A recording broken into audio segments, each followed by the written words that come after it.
Okay, guys, we are live! So for those listening at home, welcome to the Dungeon Musings YouTube channel. My name is Kevin Madison, and I'll be your friendly rogue trader today, because today we are carrying on with our ongoing campaign playing Fantasy Flight Studios' outstanding Rogue Trader Warhammer 40K RPG.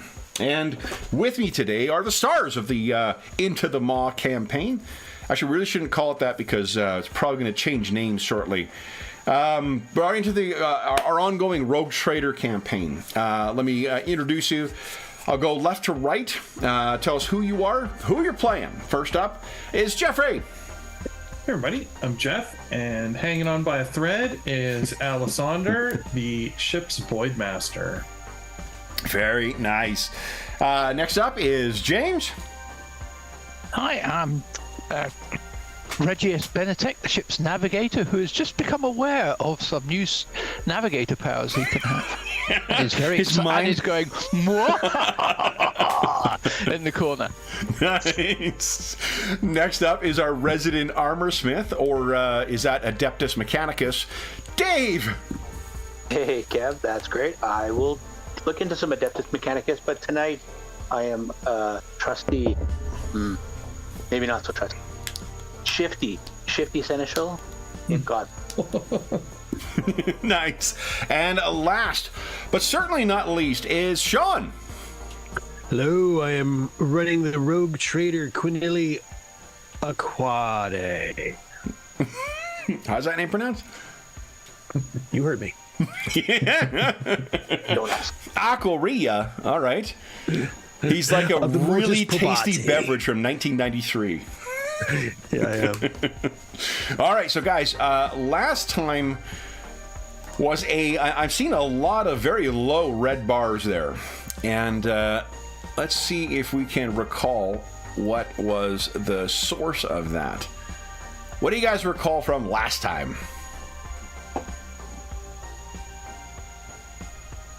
Let me see if I've got any visual aids. Hold up here. There was like the big robotic thing that we were being harassed by. Yeah. That would almost killed the captain.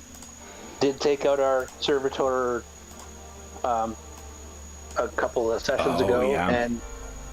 and then it would fade into the floor or disappear, almost like portaling out of the area, but was still around. And Regius was able to detect when it was near because he was getting some.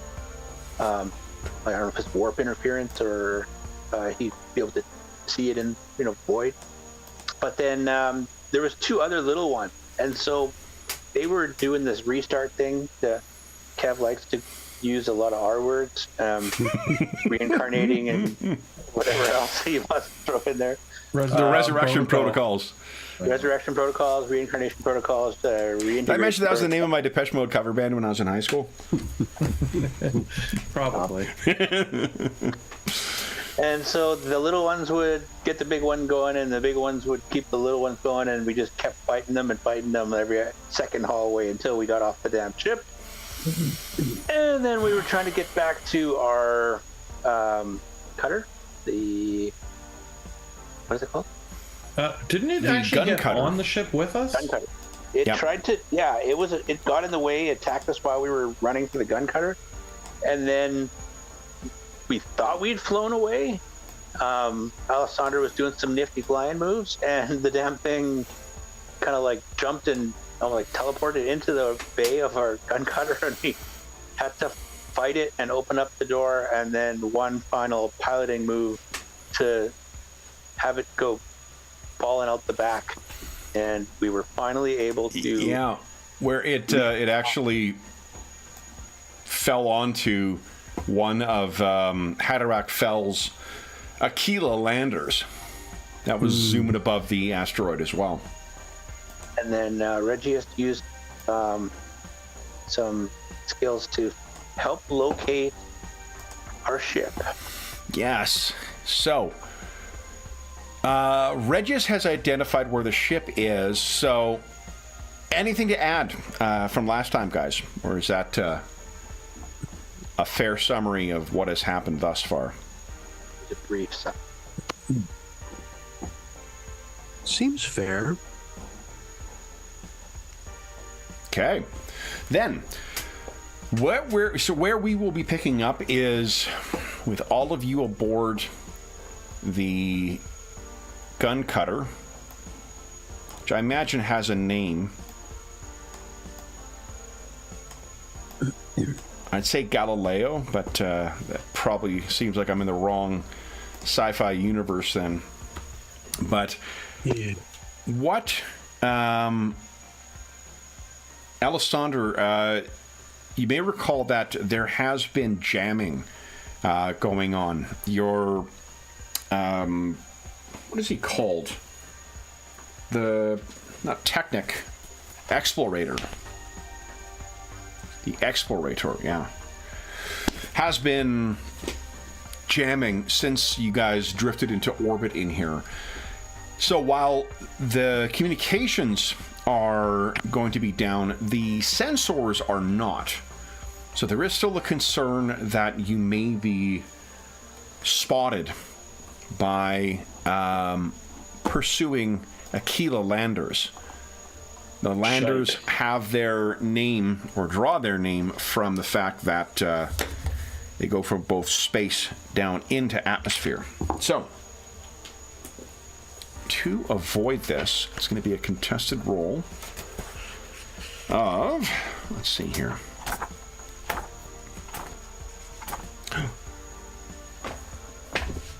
Uh-oh, I may have forgotten to grab my Game Master screen.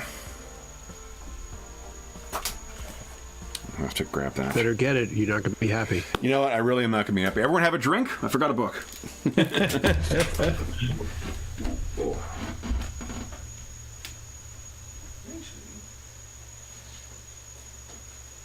Gladly. Jeffrey.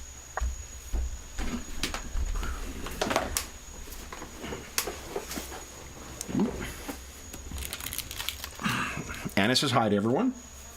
What's up, Anna? Okay. I mean, if you were me, would you want to leave that unused? Oh. No way. That Nice. gorgeous thing. As an aside, I guess I should maybe cool it on the Anna jokes with folks I don't know that well, because I made a joke about joining this like walking, thing for October. We're trying to rank, get up like collectively in North America enough miles walked to walk from our North American offices to our British offices in the firm. So I jokingly said, like, well, Anna Banana can't, me and Anna Banana will take part in it, though, she can't count her walks. I had two fucking people ask me, like, is that your wife? Yeah, I was going to say. Yeah. Nope. Anna Banana. Anna Banana. Yeah. Apparently I'm a living cartoon. So So we then... did say, like, oh, she's yapping at the neighbors again. They're just thinking you're talking about... That's just it. I think about some of the other things I mentioned about Anna Banana. They must think of, like, like, he's not that bad of a coworker, but, like, what a fucking prick to his wife. Yeah. She's chewing on the cables again. Yeah. Fucking Anna won't shut up. Kids are out of school again. I had to kick her out of bed for the third night in a row. I may have told one of them that when my back was thrown out, that Anna was pressing her butt up against my back. I don't know what they must have been thinking. Yeah, It's kind of weird massage. But it's when you tell them that you forgot your pooper scooper when you went out with her. That, Yeah. That'd be bad. Oh my god. I don't start throwing slippers at her when she's making too much noise. All right. So then, I would never throw slippers at Anna Banana, of course. Let's see. What are we doing? Just squeaky toys. Oh, yes, you're making a thing here. The only toys she has now are those, like, really tough... she's got a bone she likes. That's made of rubber. And she's got those hard orange balls. Because she's a pity. So otherwise she'll just... Like, there were these stuffed toys that are made out of the same material that you make luggage out of. And both pitties have fucking destroyed those things like they're made out of tissue. Like, they do not fuck around when they're playing with their toys. All right, that's the Pitbull or Pitbull Cross segment of our session tonight. Let's see. Should get a pet sponsorship. Hey, Pet World.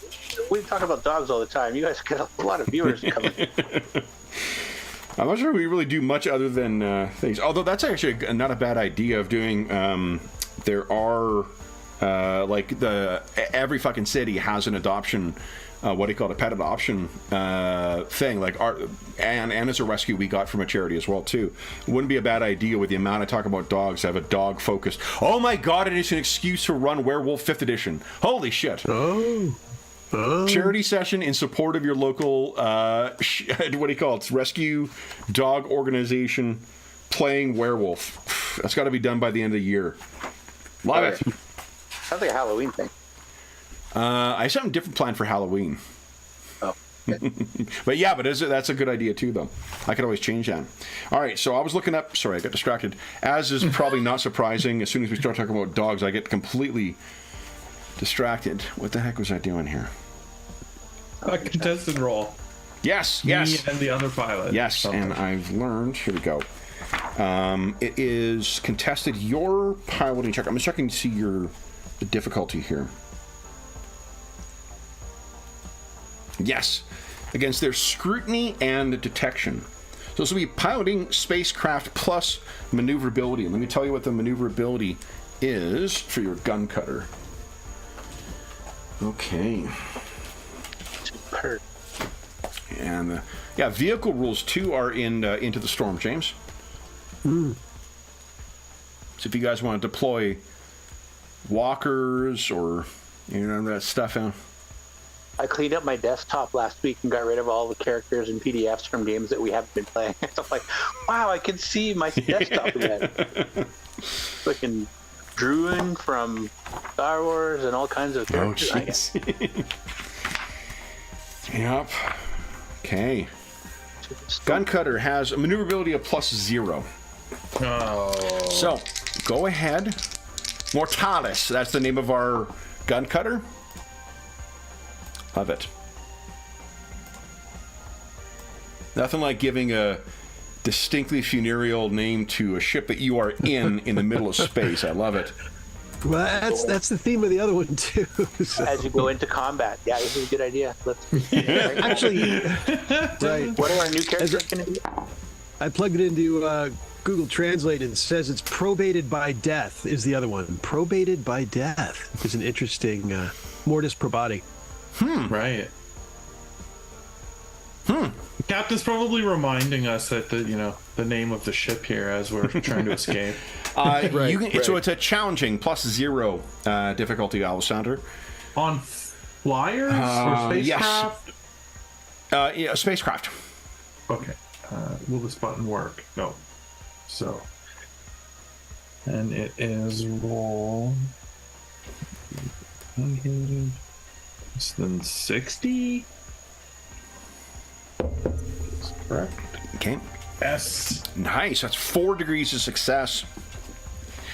So there is, I think we could see in the film version of this, is several of those Crimson Aquila landers making their way through the asteroid belt, or the band, the rim, I guess, that encircles this system, working their Auspex sensors. And we see the Mortalis. One of the ways that you actually can escape from combat in ship-to-ship combat is just by shutting everything down and hoping they go away. You kind of put yourself in momentum in one direction, then you shut everything down in your Rogue Trader ship and just drift along and hope they can't detect you. And I think you are doing a similar tact. You put yourself in a direction, following the kind of echo, psychic echo locating that Regius was doing, and using only kind of maneuvering thrusters to make your way around one and another of these asteroids. I like it. Yeah, just little puffs of thruster. Yeah. And the crew member who is with you is just like incredibly impressed. For the rest of you guys, the crew that you brought with you, I think you left four people on the lander? Sounds right. Sound about right? Okay. Yeah. Yeah. So you have an opportunity to sit down and talk about what is to come. It's probably going to take about 20 minutes to, 20 minutes, half an hour to reach back to the Mortis Probati. Maybe even longer, for that matter. In which case, there is a question of what to do when you get there. So, one thing we didn't talk about last time is what you need to do in order to escape. Now, I could not find, when I was reading through here, how long it takes to kind of get yourself ready to just drop into warp.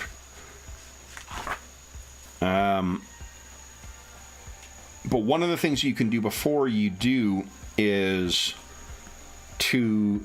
maybe it's in the core book. Hold on. Because I'm curious how long it'll take you before you just drop away. There are rules for, as I said, just disappearing, turning your... the power off and hoping that they don't see you. And there's also the option of outrunning another ship, but that can be a lot more dangerous. Okay, so determine...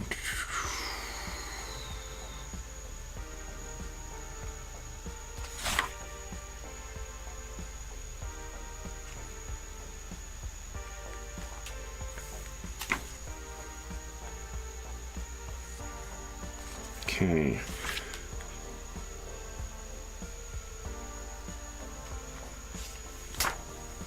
Yeah, I can't...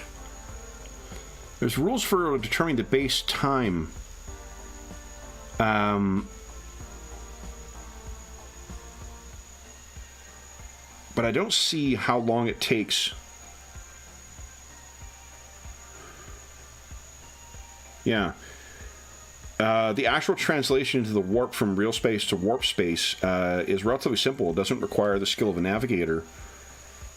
I'm not quite sure how long that takes, though. Do you guys recall reading anything about that anywhere? Right, no. Do you remember anything like that in the fiction? Of preparation? For how long it takes, from like making the decision that you wish to go to warp and actually dropping into warp. I don't recall it as being hours, but anything like that. But yeah, and like I looked in the combat section to see if there was or even the Navis Primer. Yeah, so I looked at the Navis Primer. A wise captain should... once the captain has issued orders to translate to the warp, the ship's void masters relay the command to those work crews responsible for bringing the warp engines to life. Translation is more or less instantaneous. However, a wise captain should dedicate a few hours beforehand, taking extra precautions to preserve his vessel and crew against the warp. Few hours? How about that? Mm-hmm.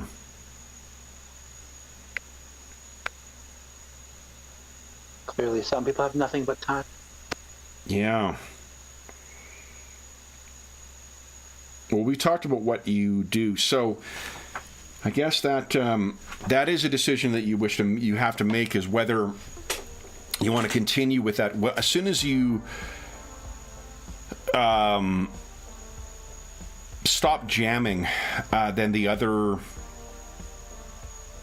vessel may detect you, the Fell Hand. And I got also a helpful... Found something pretty cool online here. Let's get this here.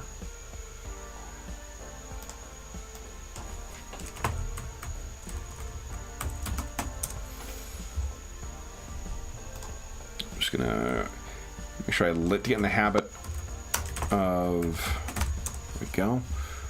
Labeling these stupid things, because I have been not doing that, and when I need to make use of the transmogrifier, I have no earthly idea what certain pages are. Better when you name them things like Shock 2 IC. Oh yeah, like clever stuff. I can generally clever stuff. I can generally guess what it is, but Walker in the night. Okay. So this, guys, is something I found online.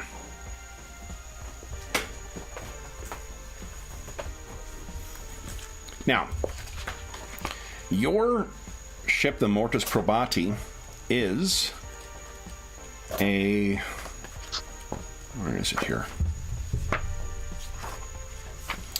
A Vagabond class merchant trader, which is a transport-sized vessel. Which would be... Let's see here.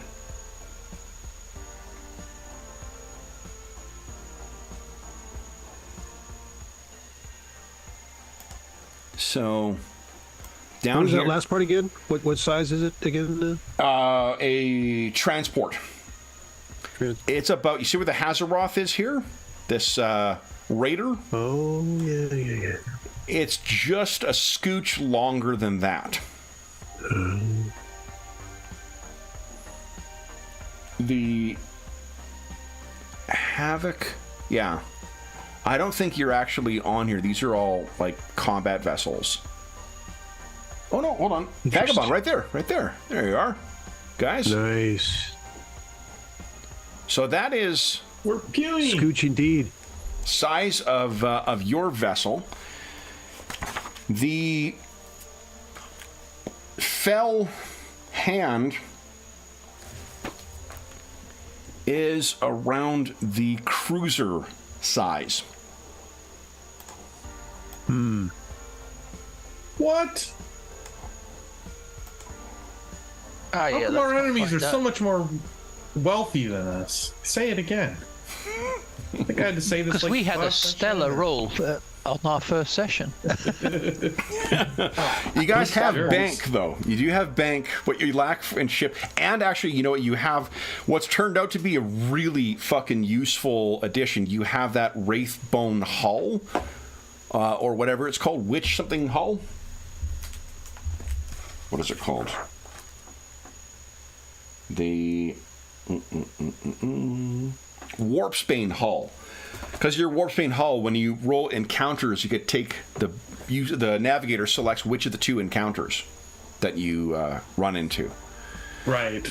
Which has proven to be pretty helpful. All right, so this is to give you a sense of what is lurking out there. What is your plan, Captain?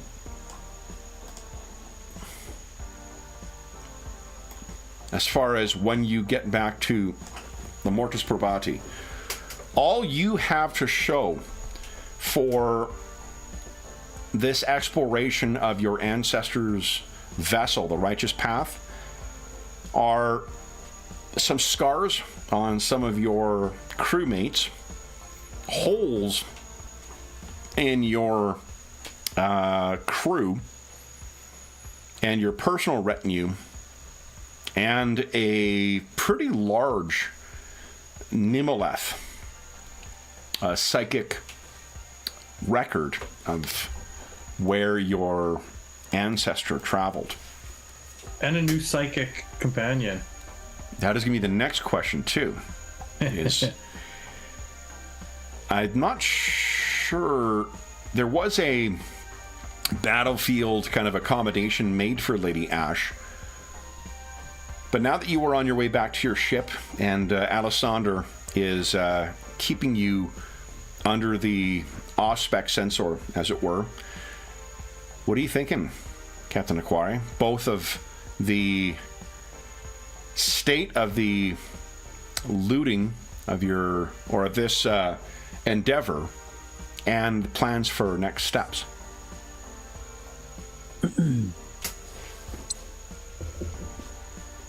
Well, probably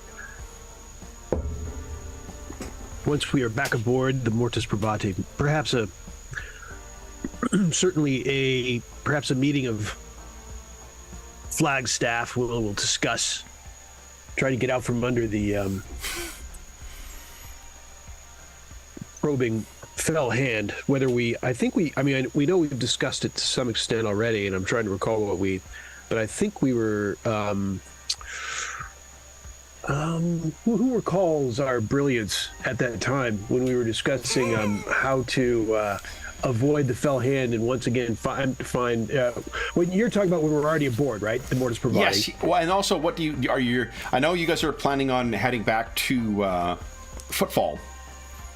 Yes, that is correct. Now that you say it out loud, that is one thing we decided. We wanted to go back there, do a little shopping. I think was on the list of supplies. What is your what is it called? Profits? Profit. Yeah. What is your profit score right now? Let's see. It's probably on the Mortis Probati, or is it on my character sheet, you think? Not sure. To be honest. Let's see. Explorer's notes, perhaps? It's been a while. No. Proper to profit. It's probably on the... I know profit factors. I've seen it. I just haven't been there in a while. It's on the character sheet in the skills. Oh, it is? Under skills? Underneath the advanced skills, there's a profit factor. Yeah, it used to be 56. 56 at one point. Yeah, 56. Is that what... You guys only have 56 for profit factor? Are you heckling us, GM? No, not at all. For some reason, I thought it was higher. I think 56 is what we're at. Mortis Probati didn't show anything, so it's on my character sheet then. And mine says 56. Yeah. Someone's emptied out your accounts. Turns out that one of those crew members was an embezzler. Well,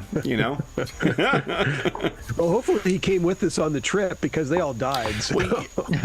We tried to encourage you to not take along the guy from the Administratum, Bernaticus Madophicus. But you insisted on bringing him along. Yeah.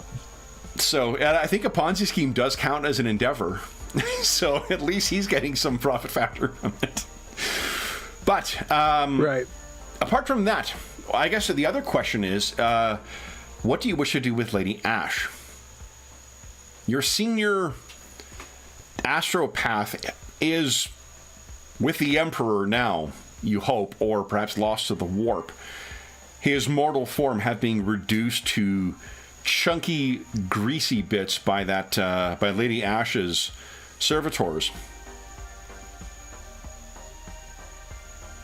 Let's set the scene here so we can get some roleplay. I know Alessander is controlling the ship. Where are you, Captain Aquaria? Are you a pacer, pacing back and forth, or are you sitting in place and glowering, hand, chin, and shoulder? I think it's called pulling a King Conan. I think I am. I think I have drawn Regius into my executive quarters off the bridge, or executive room. You mean the closet, sir? I beg your pardon. And I pull Regius in there and say, "What do you think? What are your thoughts now? Your latest of our." Now, one thing I want to suggest as well, because Dave wasn't able to join us for a little while there, we didn't talk a lot about the role of the Seneschal. Well, one of the things we're going to talk about today, assuming you guys get back to the Mortis Probati, is the different roles on the ships. Because one of the neat optional rules from Into the Storm is for the different positions on the ship and the benefits that you get from occupying those positions. It also gives us a really good idea of who is going to be in some of the support roles, what NPCs you have access to. I mentioned Dave because the Seneschal has the metal as fuck title Master of Whispers. Now, Seneschal isn't automatically that, but it is a role that a Seneschal often fills, if not a missionary. Do you think Godwin would be your Master of Whispers? I would think so. I seem to recall in the past he aspired to such. I mean, getting the feeling. The other one would be for a higher rank one, the High Factotum, which is the maestro of the mechanisms of trade, negotiations, compacts, endless records, bribes, threats, and so forth. That is the role of the High Factotum. What do you think, Dave? Yeah. I mean, Captain Aquare is the one in the role, but we are playing a game here, so which do you think that would be more appropriate for you? Well, I think the crew and the coin are the things that are Godwin's, what occupy his time when he's not doing something specific for the captain. He's always kind of got an ear to the ground as far as the crew goes. I thought that's what you had sort of suggested before, so yeah. Yeah. Master of Whispers, then? I'll tell you the benefit of the two different positions. The Master of Whispers gains a +10 bonus to the Disinformation extended action. And your immediate subordinates often include an array of capable agents, Master Savant of the Void Ship Librarium, and trusted spies among the crew. The High Factotum has immediate superiors or subordinates of quartermasters, skilled negotiators, and factors, officers of the common Great Hold crew. And their benefit is once per game session, you may take up to 300 achievement points gathered towards the completion of one endeavor and apply them to the completion of another. Thing? Either of those? I think the first one. The Master of Whispers? Yeah. Okay. So then Captain Aquare... Oh, speaking of which, let's just quickly talk about what you guys gain. The Lord Captain... I can feel his head swelling already. The Lord Captain gets a +10 bonus to the Hold Fast extended action. If he possesses the exceptional leader ability, the class ability for rogue traders, he may grant it to anyone aboard his ship once per strategic round as a free action, ignoring the normal restriction on who can benefit from this ability. It's page 225 of Into the Storm. And then the... Let's see here. Master Helmsman, just because I've come across it, usually associated with a Void Master. The benefit is a +10 bonus to the evasive maneuvers action.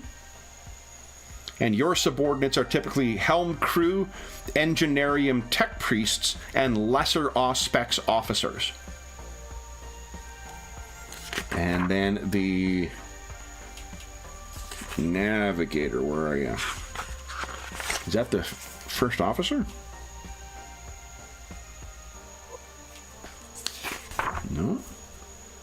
High Factotum, Master Helmsman, Master of Ordnance.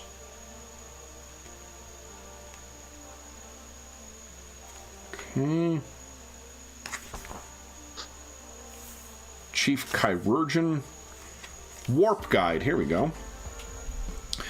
Warp Guide, also sometimes known as the Navigator Primaris. The Warp Guide is wholly responsible for steering the vessel. Your bonus is you gain a +5 bonus to the navigation warp skill for purpose of steering the ship through the warp. Your immediate subordinates are lesser navigators on board, trusted bodyguards and assassins, and emissaries of the Navigator House Elders. For Regis and Alessander, do those both sound appropriate? Yeah, I think they make the most sense for me. Okay. So be sure to keep those in mind. We'll talk about the rest of the crew once we get back on board. Forgive me, if we get back on board. Now, Captain, having talked about the bureaucracy on the ship a bit, I wonder if you would include Godwin in your conversation, or whether you would leave your Master of Whispers to keep an eye on Lady Ash, trusting that she will not listen in with her psyker's mind.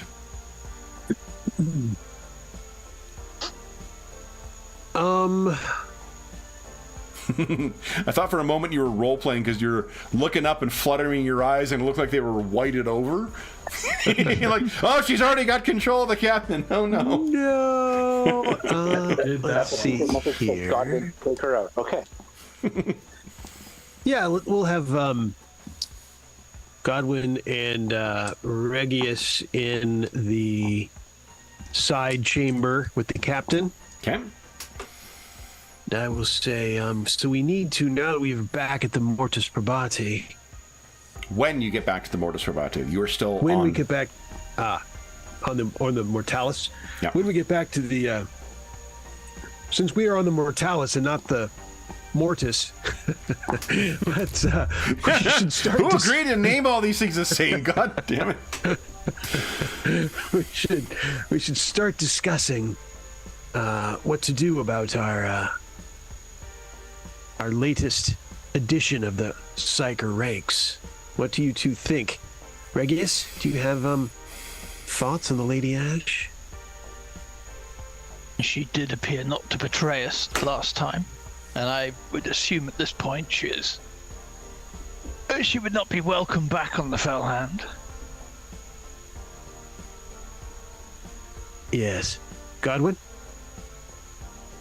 Yes, indeed. She has had opportunity, ample opportunity, to turn coat and show other colors.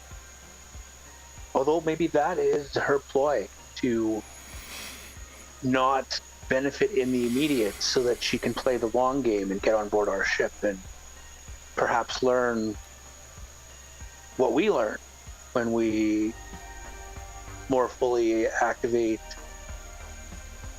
the item we brought with us. I say she's a probationary, and we keep an eye or 2 or 4 on her. So I think we do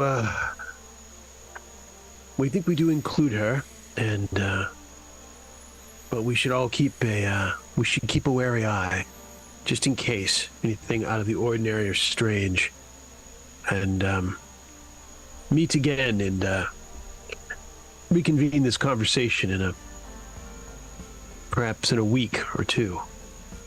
See how she fits.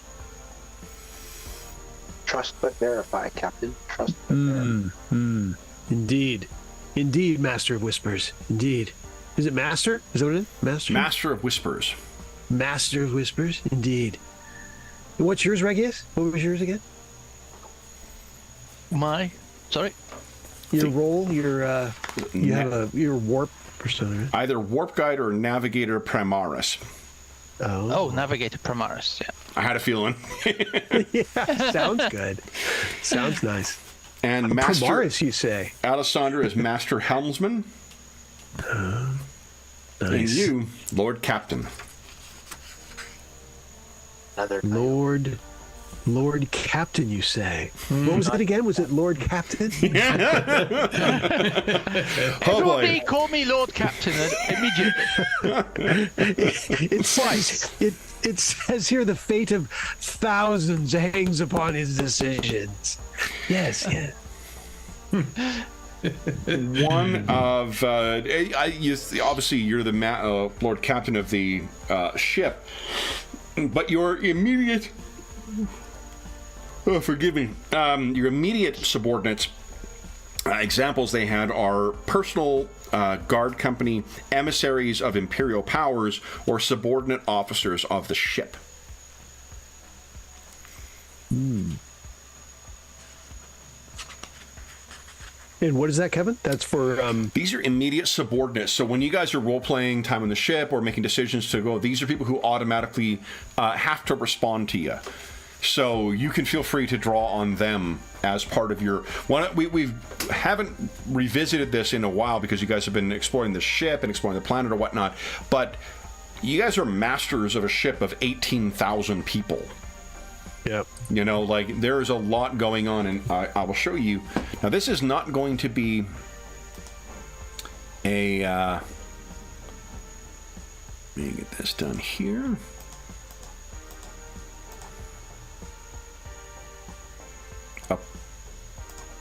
perfect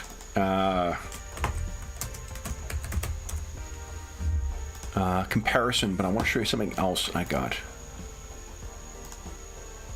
Let's see here. There we go. Because I have been planning and scheming and plotting and other synonyms, more sinister, contriving, masterminding. Okay, here we go.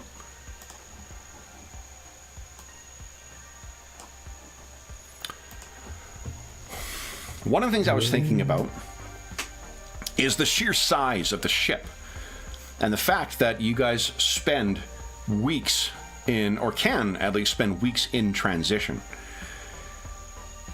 These are two things that I found that other rogue trader game masters put together. I unfortunately didn't find the name, so I can't attribute them. If I find them, I'll add that on. But these are two different layouts for them. And let me make this bottom one a little bigger, because I think it'll be important to know sort of where different parts of the vessel are. Now, the one thing we know, that the one thing that is a signature of your particular vessel is it has a particularly large cargo hold. So I think for either of these things, there are some things that are changed. Like, we would not have the for one thing, you don't have 4 macro cannons. Right. I think the top one is a better. Like, both look amazing. No respect to any of the folks who did it. I think the top one is going to be a better. This obviously made for something with an Inquisitor in it. Yeah, but exactly. I was about to say, oh crap, we've got an Inquisitor on board. Heretics! Okay, so let me get rid of this. I want to leave it to you guys, but it sounds like we're all in agreement that the top one is probably a better. Although I like that the one on the bottom had a ram. A space ram is a funny. And quite a bit of it was unexplored. Yeah, exactly. Yeah. So there are certain things we're going to want to relabel, and obviously this is not a what's it called? A tradesman? The vessel? I can't remember what class of vessel. Trader? Merchant. Yeah. What did we say it was called? It was a vagabond merchant. Vagabond. Thank you, vagabond. We need a space ram, though. By the way, Captain. we will definitely put it on the shopping list. On the bridge, there's a big jar full of coins from the Imperium. So our space ram jar. Yeah. So this is. I mentioned this because I think we're gonna. I would like to explore a little bit of what life is like on the ship as well, and part of that is going to be knowing what you guys have access to as the ones who run this ship.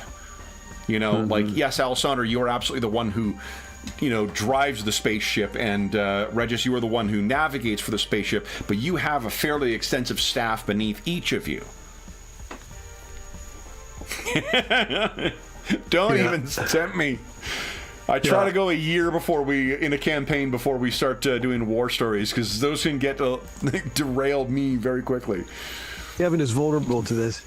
I am particularly. We've for 2 years now, we've lost about 3 months. Not lost, but we spent 3 months playing different games in Night Below. So this game we only get that one we get to play every week. This we only play every 2 weeks if we're lucky. So Star Wars, the May the 4th Night Below went on for quite some time. It went on for quite some time. Yeah, past the point after the inspiration character had passed on too. So anyway, so this is something we're going to talk about if you get back to the Mortis Probati as well. And part of the reason I wanted to talk about your roles as well. So, Lady Ash, what is the final verdict on her?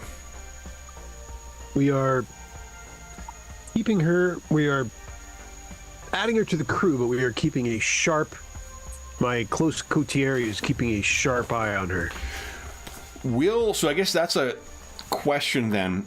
I'm assuming you brought sort of like your, the head astropath along with you, who would have been, let's see here, in the role of... Dead. No, he's dead now, yeah. Welcome to your promotion to dead. So, the...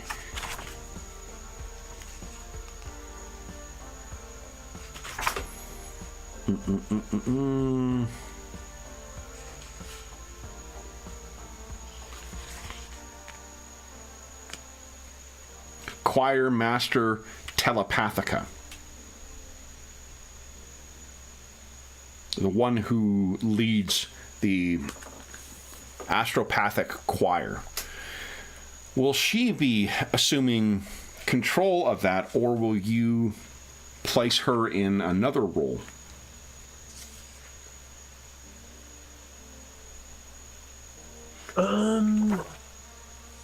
Or perhaps no assigned role as of yet. In which case, you would need to be promoting one of your members of the astropathic choir in her place.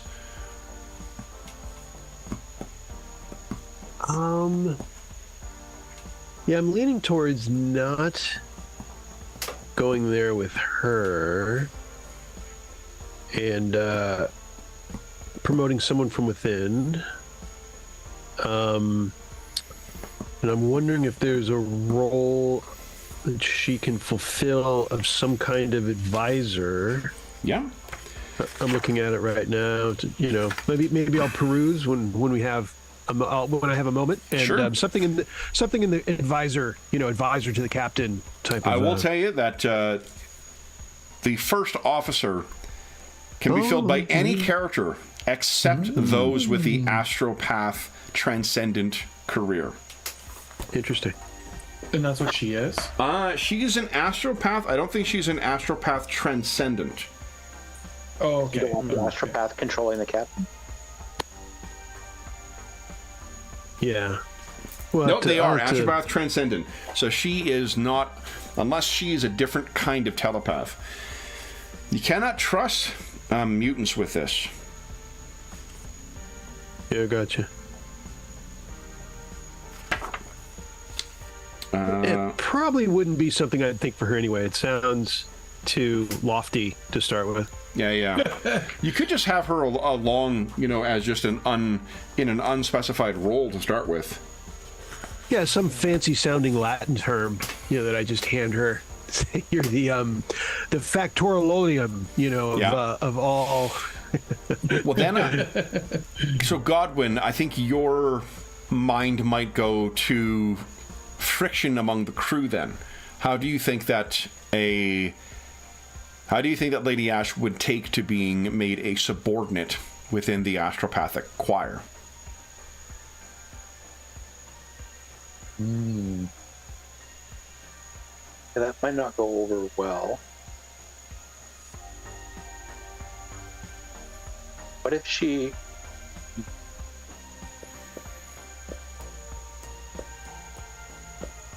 What if she was just really there to be our advisors for what the competition would be doing?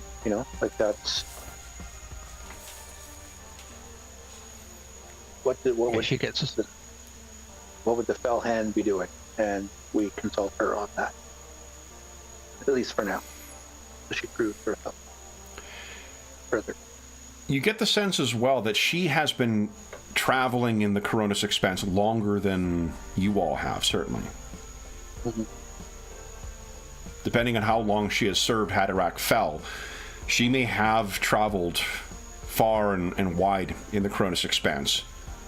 Yep. Preying on other rogue traders and similar travelers. So I might evaluate. I can talk to her about her experiences and pick her brains as we travel. Mm-hmm.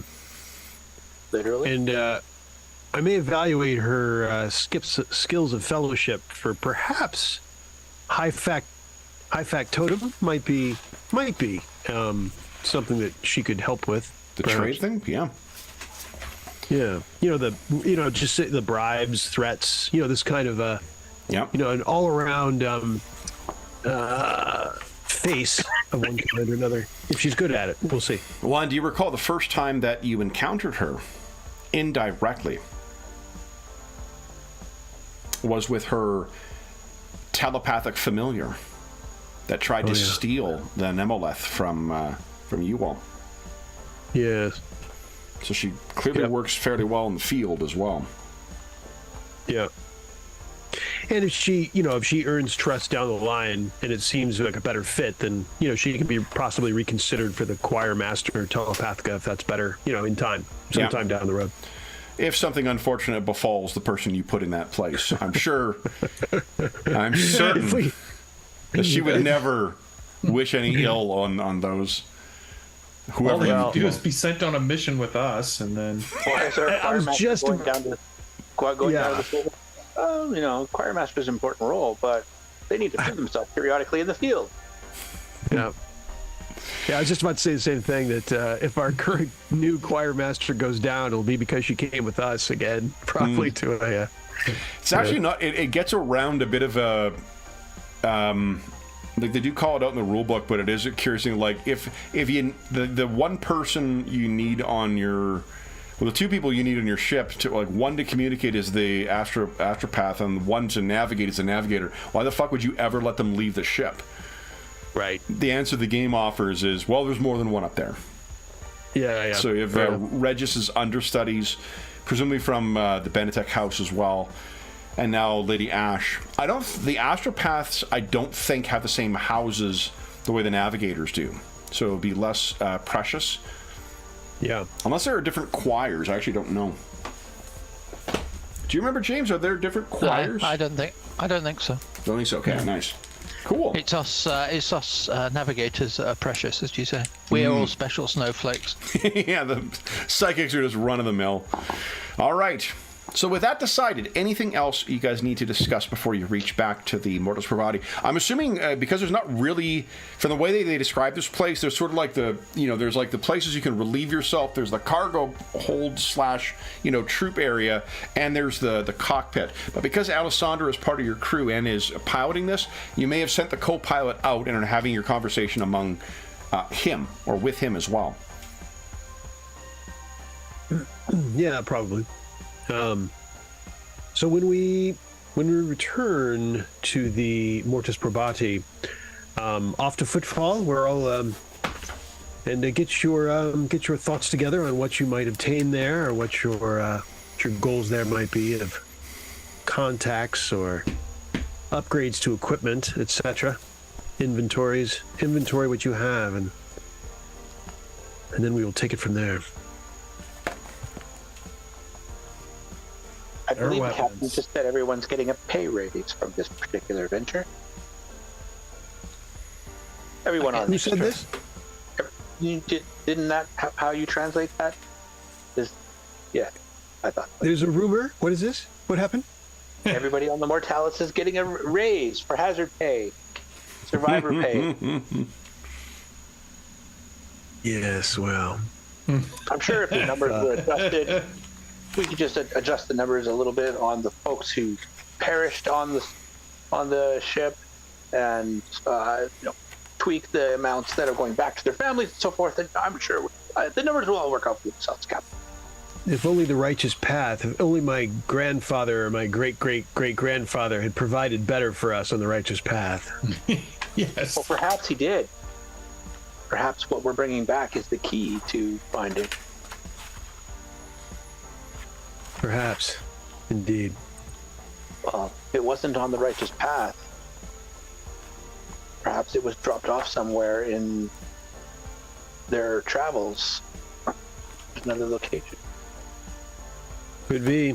We are going to after we finish any tasks on Footfall, we will consider next moves. Yes, crew will want. Do we have bonus? Crew will want. Do we have another lead? We have this. We have this artifact. So that is, I guess, that is our lead. Yeah, that's what I was talking about. it holds the path that you're Yes. that traveled. So perhaps somewhere along the way they dropped off the treasure. Indeed. Okay. I'm just seeing here. Do we have a strategy for unlocking its secrets? That you will not find.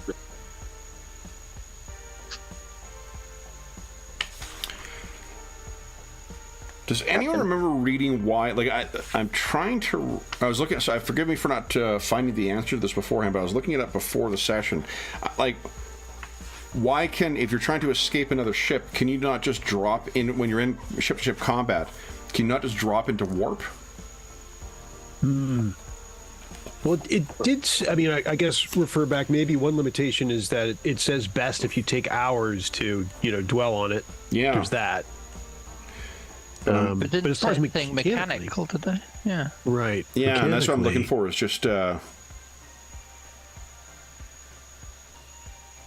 like there isn't the kind of like traveler restriction where there's gravity wells that prevent the trip, right? So, and there isn't the like Star Wars-esque like do your astrogation check before you drop in. Well, Right. the warp is very dangerous, right? Like bad things happen on there. Yep. And it did kind of the way it was worded when you read it out was like you haven't prepared the crew for the dangers of the warp if you do it quickly. Yeah. So you're like kind of trading one danger for another, right? Like if you flee ship combat by jumping to warp, great, but now you're like risking bad warp shit that you're not ready for. Yeah, perhaps the GM could. It doesn't say so, but perhaps GM could give an additional modifier to the challenging Psyniscience test prior to the the divining the auguries. I thank you, prior to Captain. warp. Thank you for suggesting adverse modifiers for me. That is often your capabilities. I know you fair have. enough. You'll all die as well, so it's. Yeah, I mean we're all screwed if it. I know you have this, Regius. I mean, it's child's play for you.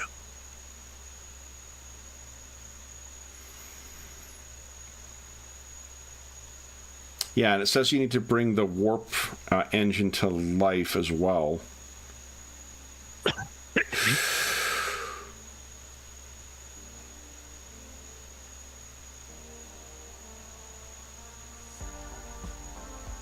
Here we go. Oh no, hang on here. The actual translation as entering and exit to warp is known from real space is relatively simple and does not require the skill of a navigator. No, that's it's I mean, it the one sounds we read very before. straightforward. If a captain does not devote at least 1 hour to ward off bad luck before the translation, then for the duration of the journey through the warp, any navigation warp test the navigator makes counts as a failure if he scores a 9 on any dice he rolls for the test. Interesting. There you go. So yet Kinda what another I kind was of risk assuming, reward yeah. thing. That's very cool. It's an hour. I mean, it's not An hour? great for the navigator, but an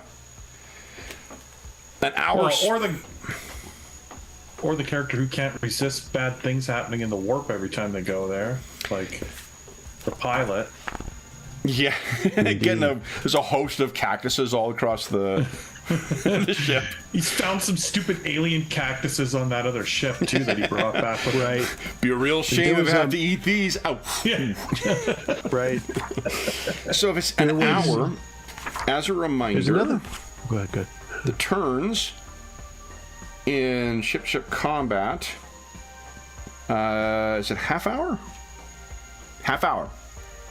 So it'd be 2 strategic turns as the engine is spun up and you are preparing those things. So it'd be 2 strategic turns that the enemy would have to try and detect you. There's a box on page 28 of the Navis Primer that talks about Navigator Klein rituals, and that it takes a half hour. It's Right, but that grants a unnecessary. bonus though. That's not a mandatory thing. Yeah, right. Yeah, agreed. Yeah. I was throwing it out there for Yes. our because it seemed to be the subject. Yeah, so it'd be another half hour. Actually, and that fucking works out. That's another strategic turn in the ship combat. So that's a decision to make. Do you guys risk you're currently, I mean, they don't seem to know where you are, but you don't know where the fell hand is either. So, the bonuses, do you just get on, spin up the engine, and drop into warp and hope that the trip is uneventful? Or do you take the hour or potential hour and a half if you want to add on Regis's rituals as well and hope that it is not close enough to detect you? What do you think, Regis? Can we, what is the risk if, While you're pondering that, why doesn't Alessandro give us a routine spacecraft piloting check? Yep. Okay. This is the trip through the field as well. While flipping through, I found the rules for navigating an asteroid field. Is routine just the +0? Plus 10. Correct? Plus 10. Oh, +10. Okay. I think, hold on, let me, now that I got it here, let me consult my screen. Yeah. Just because the button, like the other skills Routine, they ask I'm you. glad I did. Routine is plus 20. Oh, beautiful. Mm-hmm. Okay, so pretty good chance here. Yes. Beautiful. Okay. So then, I'm sorry, Captain. Forgive me, Lord Captain. Aquade. Lord Captain Aquade. You were saying. I guess as your navigator is going to weigh the. Oh yeah. The weight of whether you do these rituals or not. What do you think, Regis? Should we, If you can buy me time, I suggest yes. I don't know if we're going to buy any. It's just a matter of risking detection if we take time. What is your James? What is your skill in the role? What is your target number? My skill is.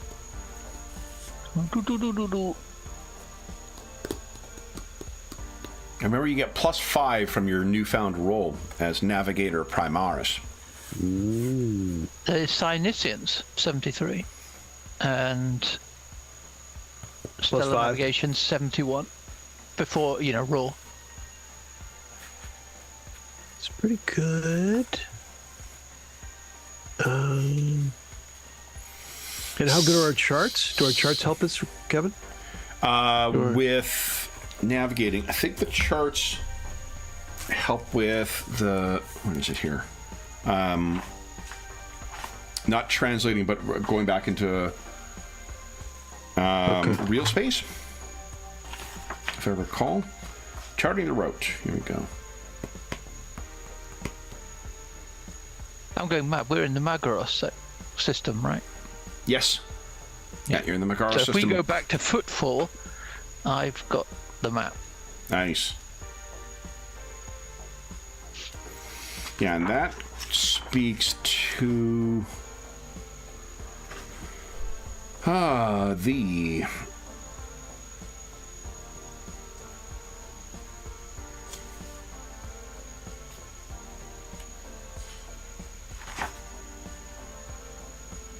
Maybe we can ask navigation. Lady Ash if she detects. Yeah, it's the navigator checks for the duration. Is it basic charts or detailed charts you have? I have. Bear with me.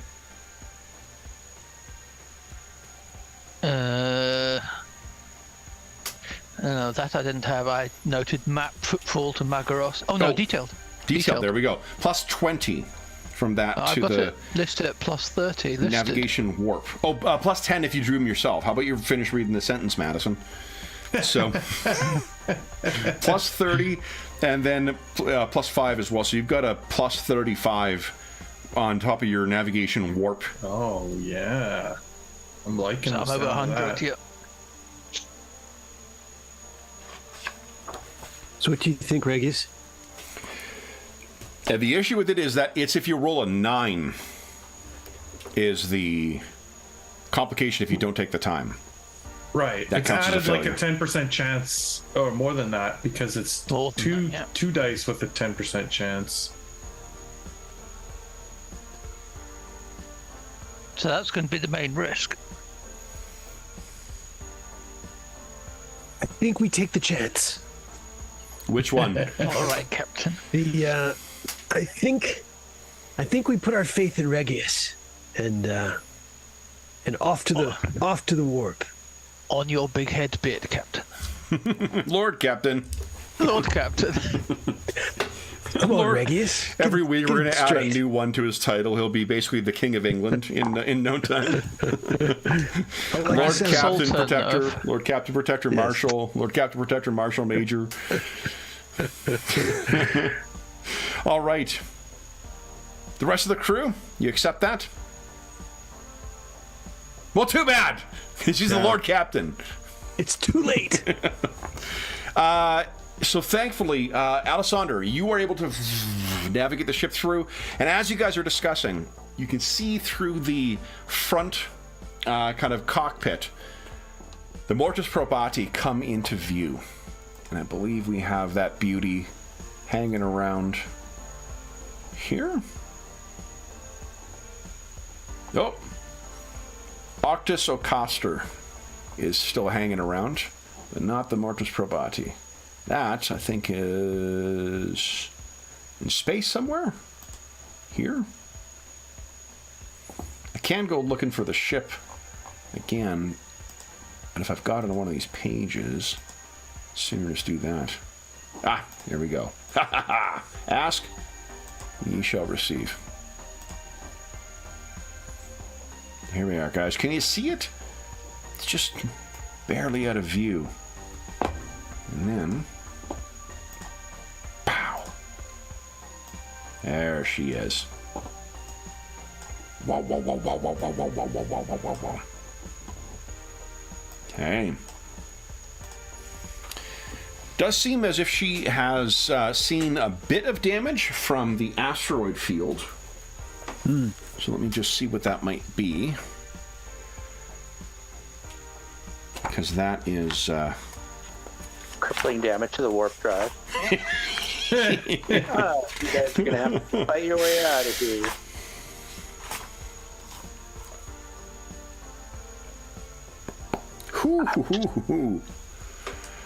Would, Captain, you'll be taking the blame for this one. Would you give us a percentile roll, please? All right. Would you give us a 2d5 plus 2 roll, please? Mm-hmm. There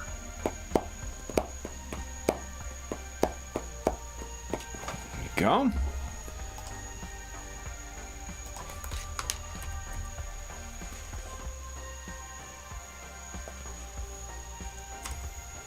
Okay. It's been a while since we've had to damage any ship. Unfortunately, void shields do not assist with that. I thought I remember every 5 points. Oosh. Would you kindly reduce the crew population and the morale by 7? 7 people or 7%? 7%. Mm-hmm. It's a lot of people. It was safer on our trip. What was the first one? 7% crew, and what was the other one? Reduce morale by 7 and crew population by 7. Crew at 93, morale at 92. Mm. What were they killed by? Contact with the asteroid field. It is a very big ship to be navigating in a very ice-filled area. Also, if you had your master navigator, master pilot. Oh, Dave needs back in here. What is it called? I've already master helmsman. If you had your master helmsman at the wheel, then you would not have suffered those damages. Indeed. For some reason, I was thinking every 5 point something triggers, but I think that I might be thinking of another. No, I might be. I'm thinking. I'm sure of another game.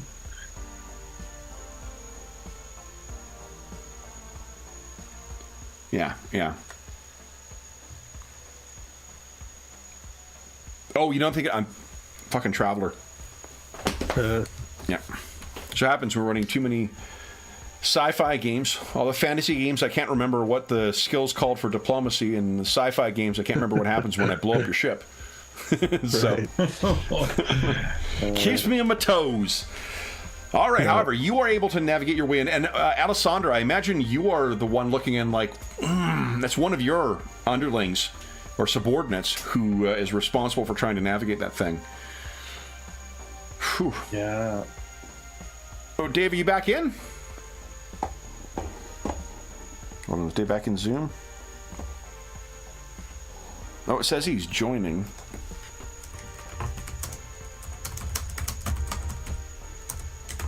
I'm trying to decide if Alessandra would be the kind of person who would be, scolding someone that did a bad job and caused this problem while he was gone, or, would blame himself for not training them better.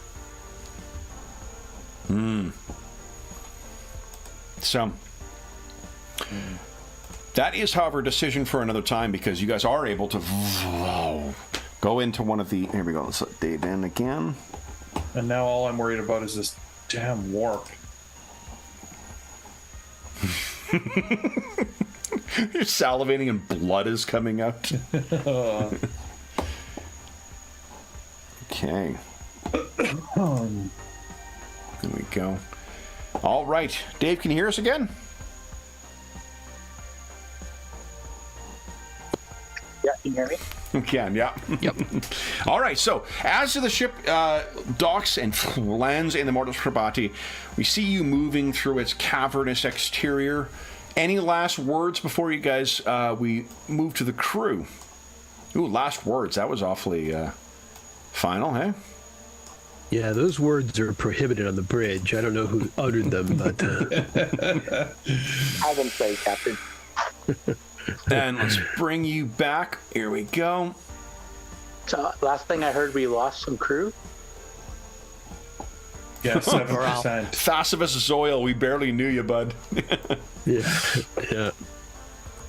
Okay. So, there we are.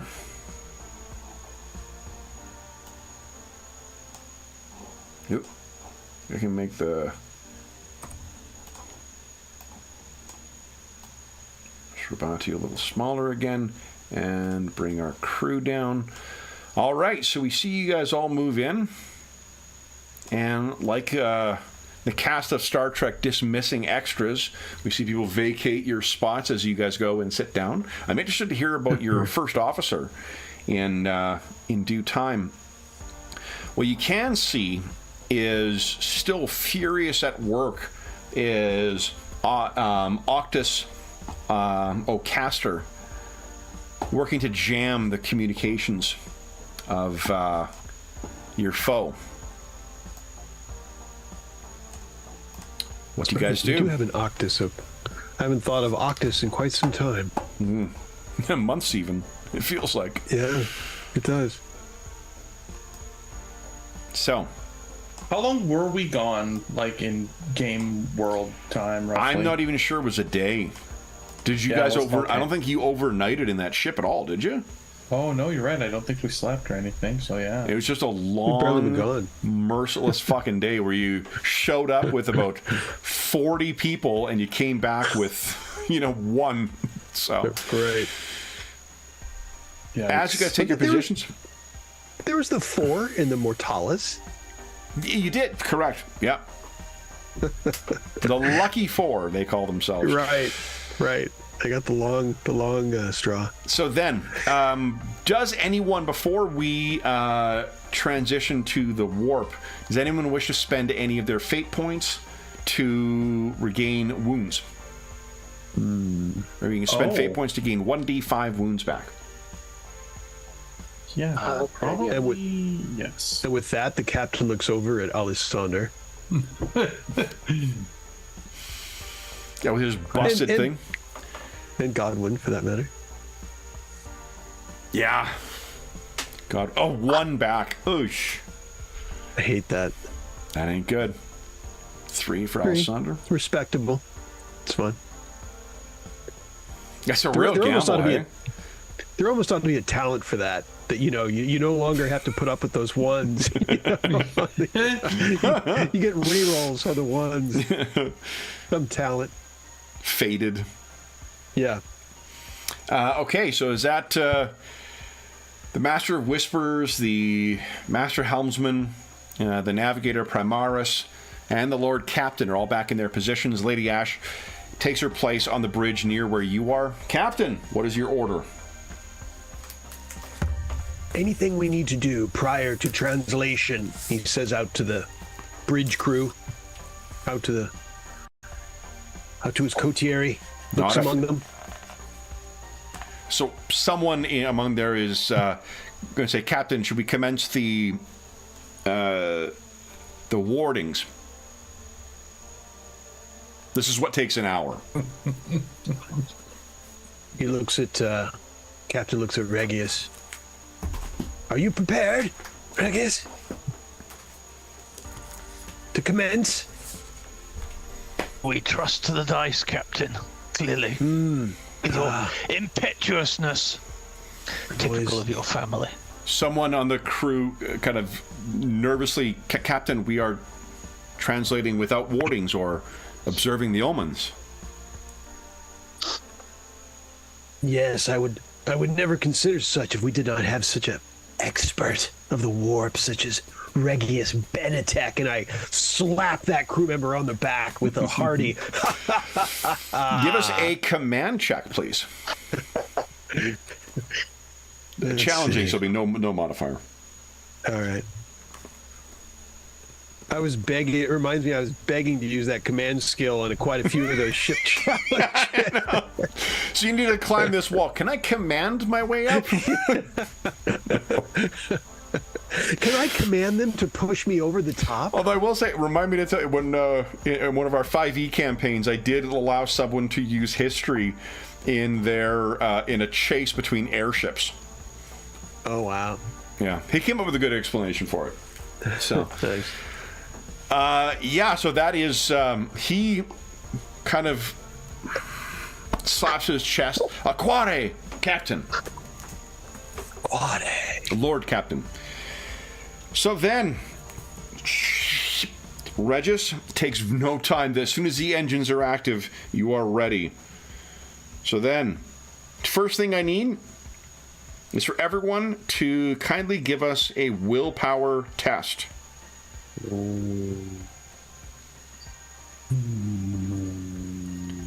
Let's see. Willpower, huh? Yeah. Yep. I don't know if that's helpful to anyone else. Let's see here. If a character willpower test made to resist fear and pinning, that is not what is going on here. All right. This is to resist hallucinations.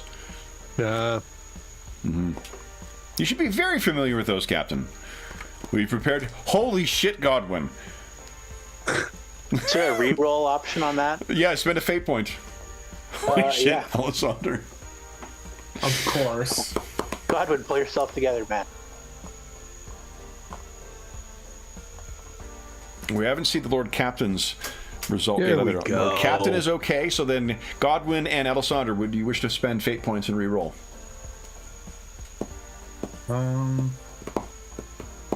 I do like having a high fate willpower score. You know, Alessandro, I seem to recall that cactus tastes good. My problem is my first two rolls of the day were like a 20 and a 25, and I only have a 38 willpower, so I feel like I've like used up a lot of my good rolls. The willpower modifier is added to the degrees of failure. Would add plus 10 per degree of failure, so that would add plus 60 to the warp hallucination. Though, right? Can I burn again? I'm plus only one 40. reroll? I think you're only allowed to reroll once, but you can spend as many fate points as you like in a round. Is that right, guys? That we went through this last. Yeah, you can. Yeah, you can only. Yeah, re-roll a failed test once. Yeah. Yeah. You can't spend fate points on other things. All right. Like, say, all right. resisting hallucinations. Embracing the warp and chaos. Okay, well, my That's degree of better. success is not as bad. All right, so Godwin, would you kindly give us a 1d100 plus 40 plus 40? You're looking for low, I think, Godwin. That's my guess here. Yeah, oh yeah. 67. All Okay. right. Not bad.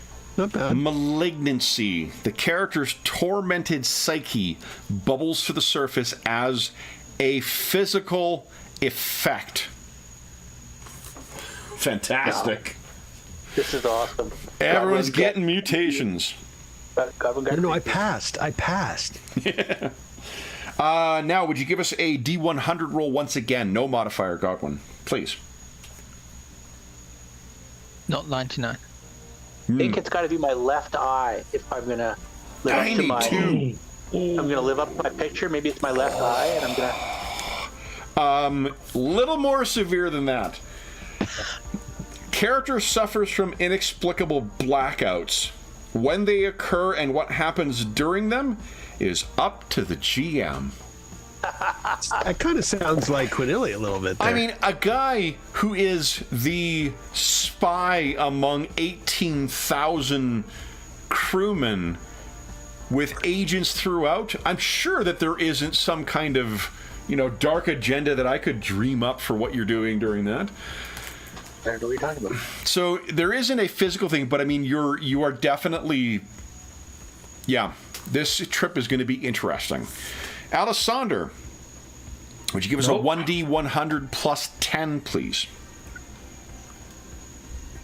Do I get any madness or trauma? Or No madness or trauma, no, fortunately. Just Oh my good lord. Roll 20 is just an absolute shithead to me. So Alessander, the flesh is weak. At the end of any warp encounter, the character sees the warp's mark on his flesh and must make a challenging willpower test. If he fails, he believes he is mutating and tries to cut away the corruption, dealing 1d10 rending damage to himself plus an extra 2 damage for every degree of failure on his willpower test. I could kill myself. Yeah. Oh my god! Oh my god. All right, so, Godwin, you're feeling just, I think, a distinct unease, like a cool chill falls over you. But Alessander, there's just a panic. It's like dropping into a shock of freezing water. Regis. Is it time for me to roll a 9 yet? It is time. Quite possibly. Yeah, it might be easier if you just take the whole crew For down you with us. first to navigate, to locate the Astronomicon. This is a routine senescence check. Plus 20. Senescence plus 20.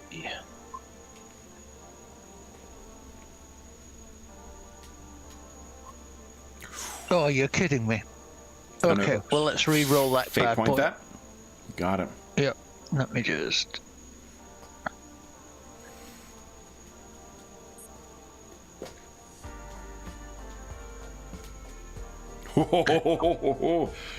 It was 95 and an 88. It was very hard, perhaps because of the urgency and the lack of warding that was performed. But as soon as you were into the warp, do we have a page for the warp yet? Sure. I don't think so. Huh? Oh, do we? I don't think we do. I don't remember. Oh, I'm gonna find that for next time. Holy smokes! Yeah. And maybe Okay. even a still soundtrack for some, for some craziness. That does sound like something I would have done. Oh, yeah, it might be this.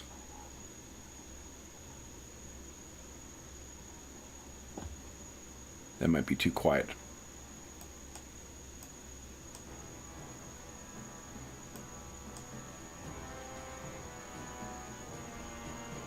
Oh, I don't like that one, actually.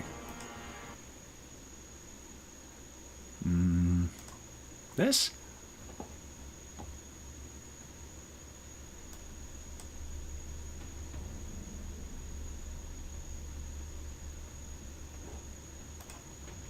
I can't even hear that one. My goodness.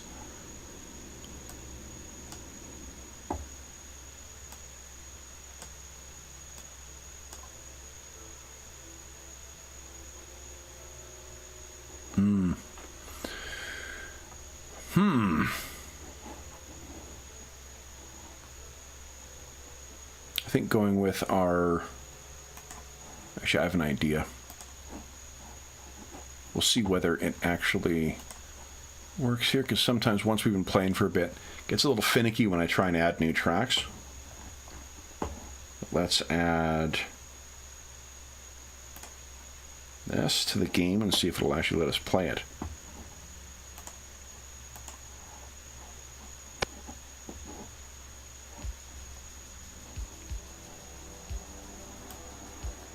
You will. Here we go.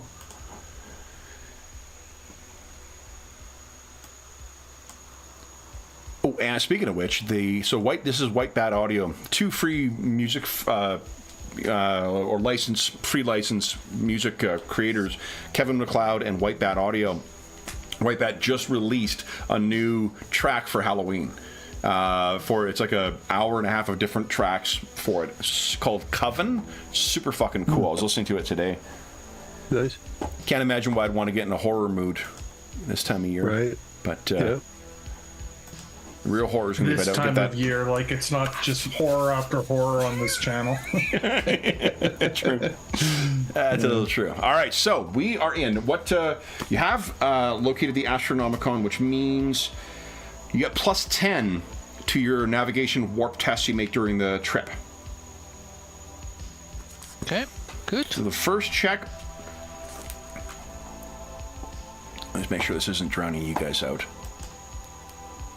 Oh, that should be okay. Okay. Then, would you give us a...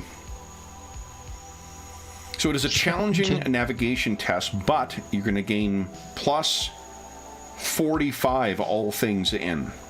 Between your locating the Astronomicon, your charts that you created, and your roll bonus.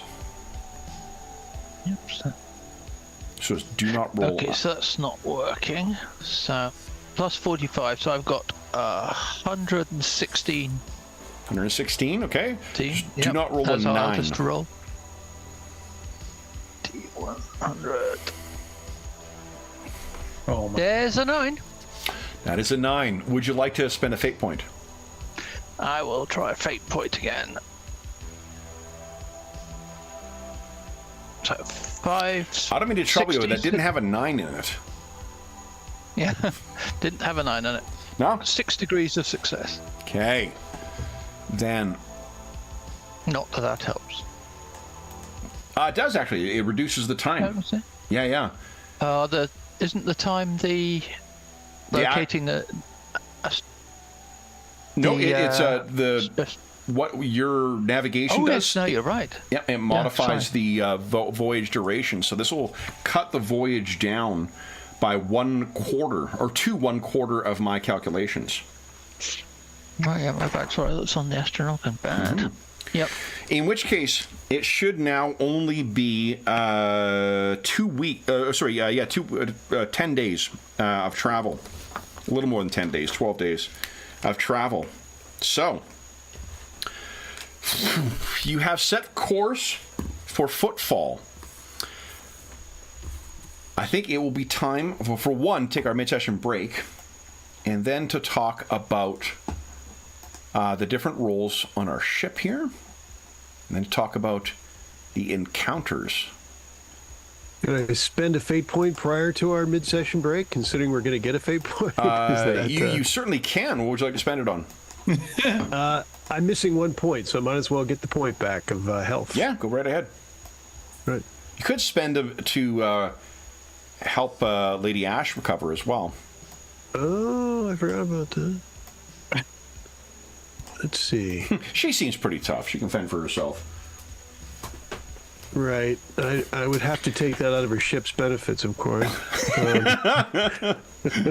You use the the same mercantile rules for a 19th century Pennsylvania coal town.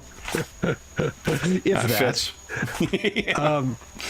I'll give fine. I'll give the fate point to her. Well, actually, hold on. You know what? Because of the time, I was just double checking to see what the rules for healing works. I can't remember. Here, I just saw it here. Here we go.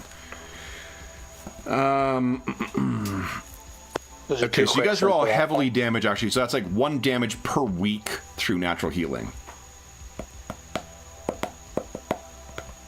Ooh.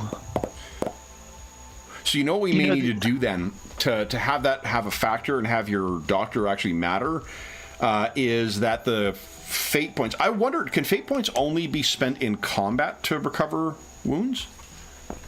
No, you can do it anytime you like. That's really so. According to the thing, it says you can do it anytime. Huh. Otherwise, there's no point in having healing rules in, right? Yeah. Should we undo those rolls? No. I think because you know what it is. It'll be the NPCs. This gives me more of an opportunity to beat you guys up, and I like beating you guys up. So, and your NPCs can play the cost. So allow me to show you the giant pile of bodies that, as we've established, rivals the Barrow Maze in terms of body count. So, not to worry. Plus, it does actually cost you to replace NPCs. What is your current crew? The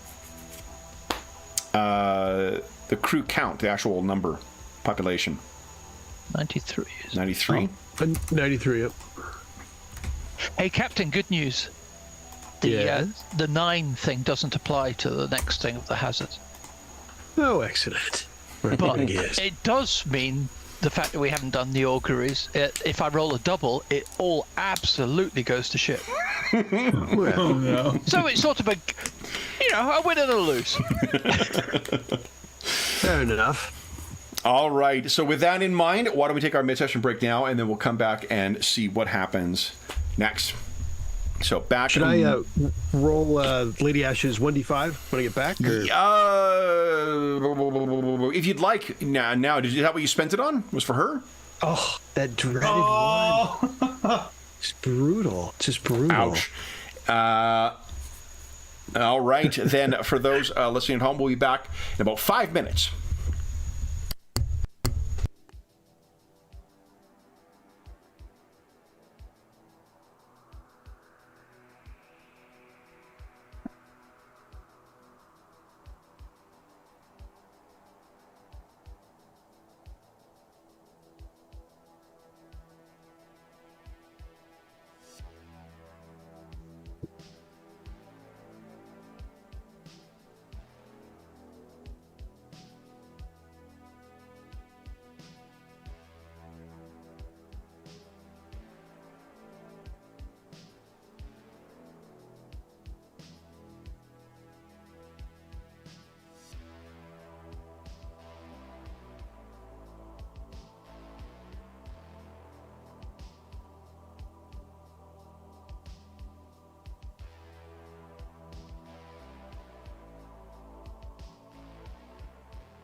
All right.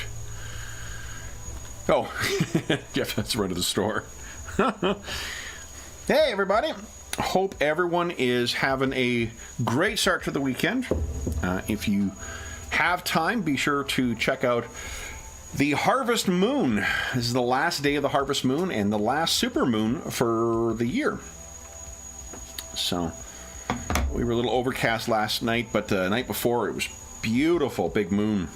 Very bright, too. So, very nice for taking your pooch for a stroll.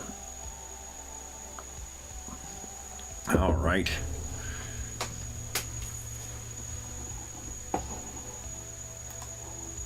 Let's see. Get myself ready for causing more trouble here.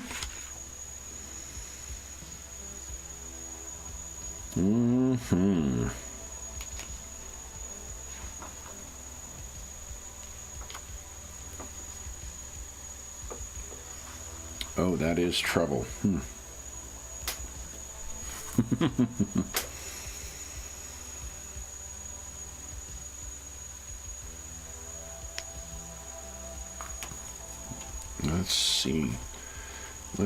Let's see.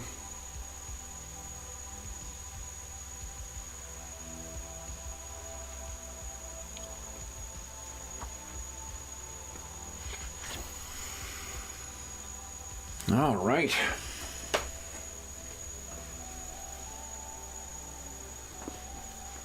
Okay. So Jeff said he has to run to the store quickly, so he is going to be back momentarily. Oh, I just put a stupid phone or anything. I'm sure that's what the source of the buzzing has been. I had my fucking phone sitting next to the mic for the last, however many weeks. For sure. I can't hear the buzzing, but I know people have mentioned it. I'm almost positive that's what's been causing it. What a dummy. Okay. Dave, you're still in the chat, right? You can still hear us? Could be, yeah. Yeah, okay, yeah, perfect. All right, so Dave, Jeff has run to the store. Then, you are all, so everyone gets their fate point. I'll give Jeff his fate point. And everybody else take theirs.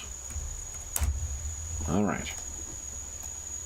Then, Regis, I actually pre-rolled this stuff.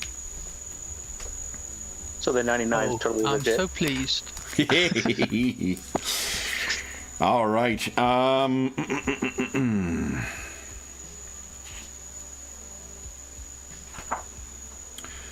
So the first encounter will not come for a few days. However,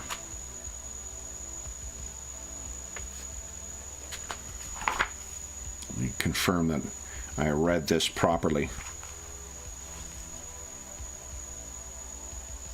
Oh, yes. So one of the things I mentioned that we're going to talk about is the makeup of your crew. Now, we have each of your positions set now. There are several other positions that will be necessary to fill. So allow me to put them in chat here. We can talk about what each of these might be.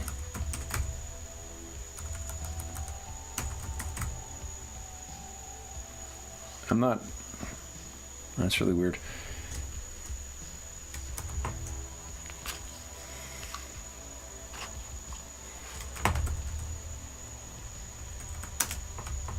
And maybe what I'll do is I'll put in any restrictions for them.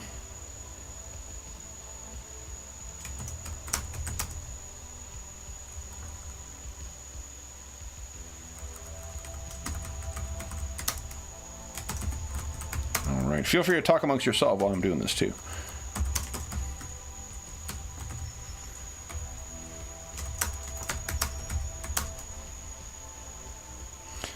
Do you guys have anything to do with the almost 2 weeks it'll take you to get back to Footfall.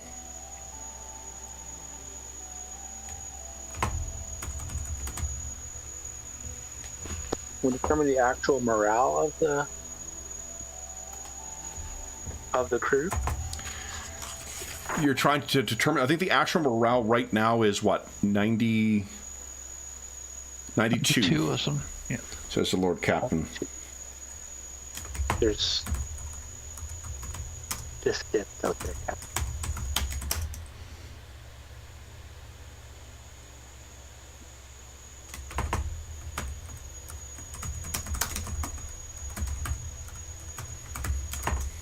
Okay.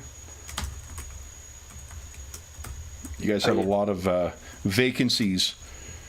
The ship-wide Kijiji or Monster.com is going to be really active today. Captain, are you happy with the current crew's morale?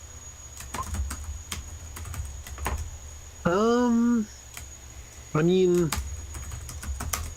if you have free time in the next couple of weeks, Godwin, while we're in the warp, that would be fine. If that is your best use of time, it's a fair choice. I find we might be able to bring the morale up. Very good. I've got in the inquiry. You hover over the eye in inquiry. There's a special use called Hunt for Sedition. Character may use the skills of inquiry amongst members of the crew to plume for malcontents, battle engineers, and mutineers. Success means improving morale by a D5, but for every point of ship's morale improved, the population is reduced by 1 in turn, as the turn of seditious elements are purged. Seditious elements by the thousands, apparently. Executions will continue until morale improves. Oh Yeah, my god, indeed. I love that joke. Indeed. I actually had a cycling jersey of that. It was an orange jersey with a skull and crossbones on it, and yeah, it actually said something like that on there. I got a T-shirt. The beating Floggings. Yeah, Yeah. floggings on mine. Floggings will continue until morale improves. Beatings will continue until morale improves. Nice. You know what I need Right. in a jersey? An owl bear. Oh, Fighting owl bears. We probably don't need to hunt for seditious elements quite at this point. right. Give it some time. Perhaps there's some carousing might help instead, Captain. Although that's not something you want me to. Rousing. Alessander likes to go to the store. Perhaps he can do it. Yeah, I can't wait for our characters to go to the store. Yes, I'm eager for that as well. Carousing is toughness. That's good tough. I'm almost done here. With the devious planning. With the different careers. Oh. Doing that all. I should have typed this up beforehand, but, you know, I was busy arguing with the client for fucking hours.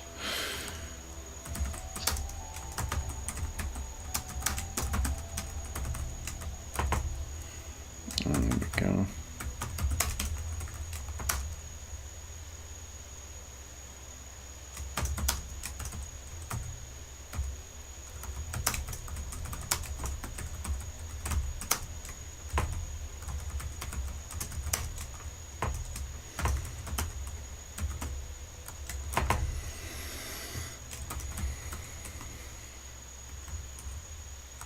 Some of these are really neat.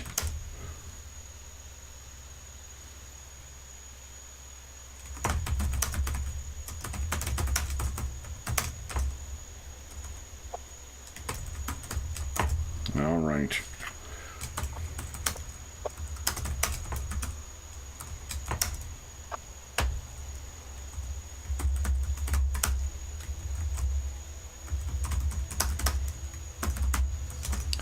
All right, nearing completion here.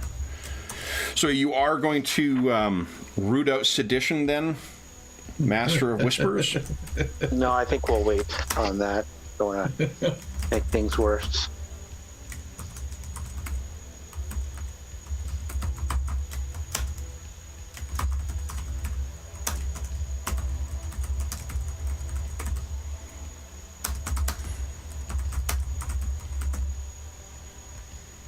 Okay, and final one here. Holy moly. Sorry, I really should have typed these up beforehand.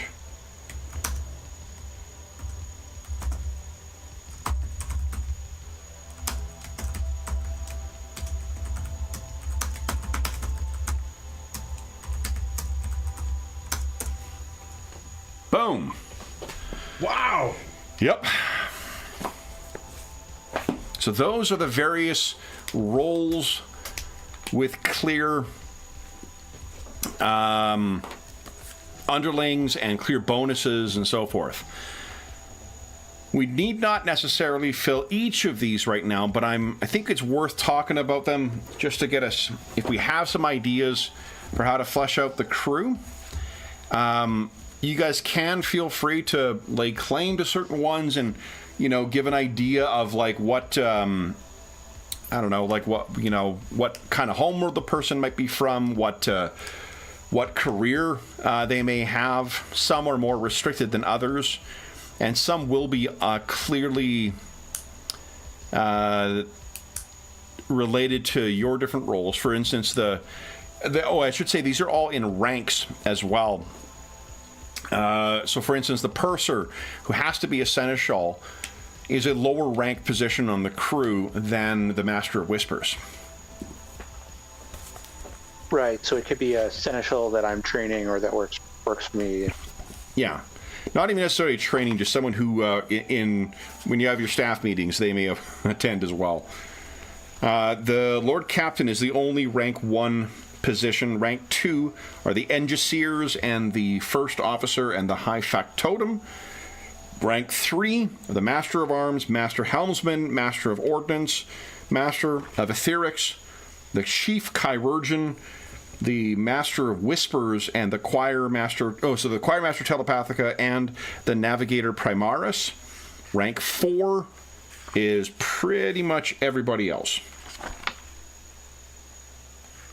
Yeah.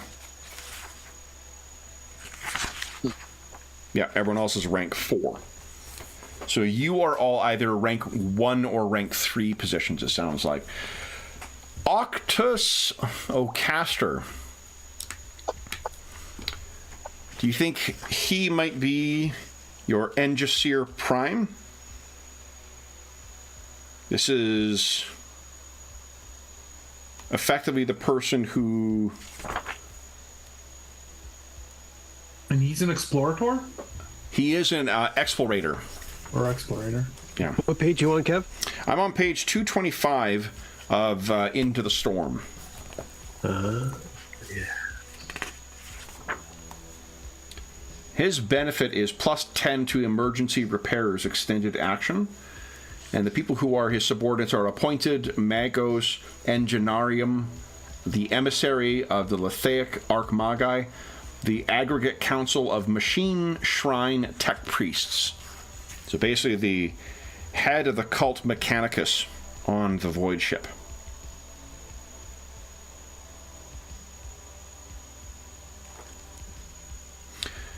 That would seem reasonable. Okay.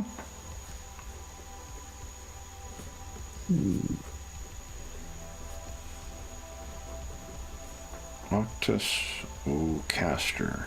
All right. Then, what about your first officer? We have yet to talk about that. Any thoughts on that? Let's see. Everyone can feel free to add in ideas too. Right.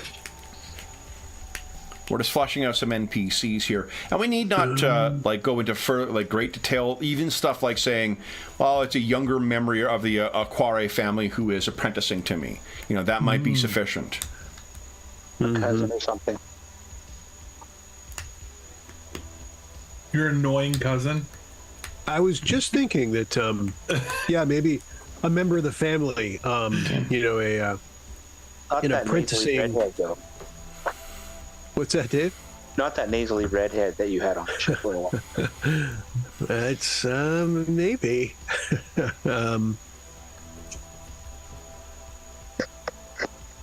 His younger sister was far better suited for such. Thing is, the first captain, it says, speaks and acts with the full authority of the Lord Captain. So it is something to be careful about. Well, they do say you can't pick your family. Yeah. But you can pick your first officer. Not when it's family business. Your father may have forced you. Get in trouble with father. You're like every small business, every plumber, every convenience store owner with an idiot son. Can't I start with making the cousin my master of etherics, and then they can work their way up.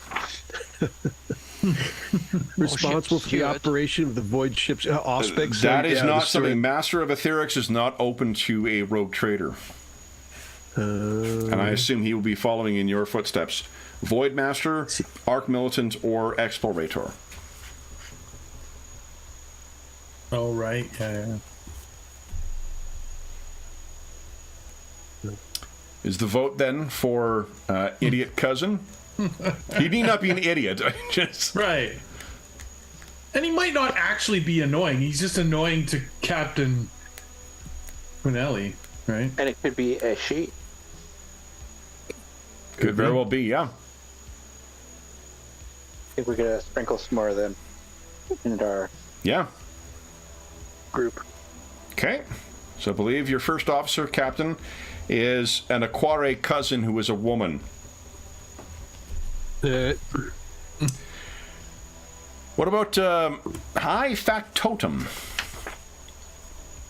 This is the maestro of the mechanisms of trade. This is the one we had talked about. Who is your reliable master of trade?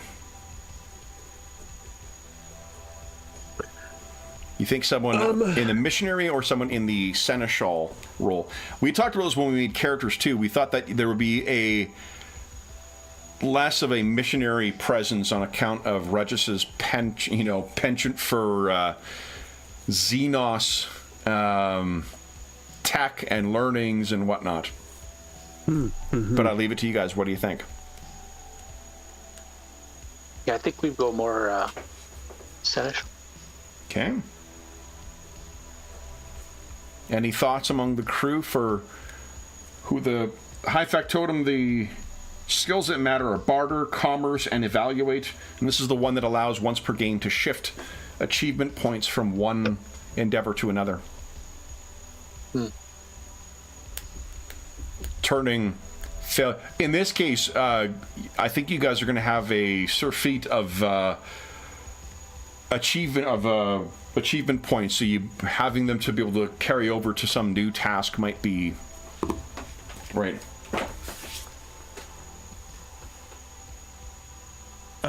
Now, I don't know, Dave, is this like someone who's like a rival to you or like a friend to you? Because it's another seneschal on the ship, right? So, well, there'll be several. There'll be, but different people in different roles, right? Yeah. So this person right, but this is someone who's higher ranked than you, correct? Is rank 2, yeah. Yeah, you have to give me something to aspire to. And if anyone, the Master of Whispers certainly is in a position to advance himself if need be. I have no problem having a higher ranking seneschal on board. Right, no, I was just trying to spur ideas for like who this person is. Yeah, do you have a relationship to this person? Like they may have been a mentor to you, Godwin. No, I think it's more just a professional courtesy amongst. There's no past history per se. Okay. I came over from another ship. Okay. So then, Captain, who do you think your seneschal on this ship is, or the High Factotum? And Regis, feel free to, again, everyone can throw in ideas here.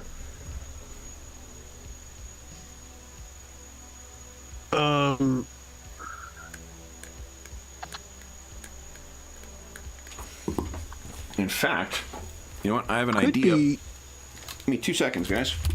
Keep talking amongst yourselves. Don't feel Could be an old seneschal of like my father's, like a retired one that Dad sent along or something. Oh, like that. to help you out, get you started. Yeah, or probably just to report back to him, but whatever. You know. Yeah. I like that. Yeah. Your father's spy. Remind me, is your father Dax Aquari again? Is that right?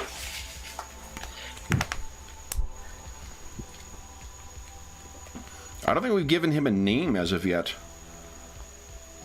I want to say we did, but maybe I'm wrong. But it was maybe the first session, so I think I got him from the book. Could be.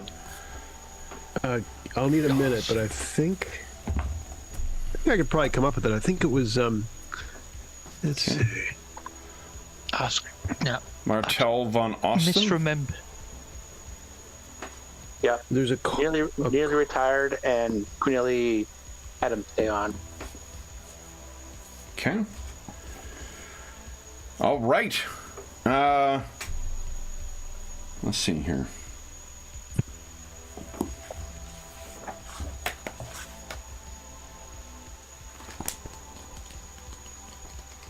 Served, not served.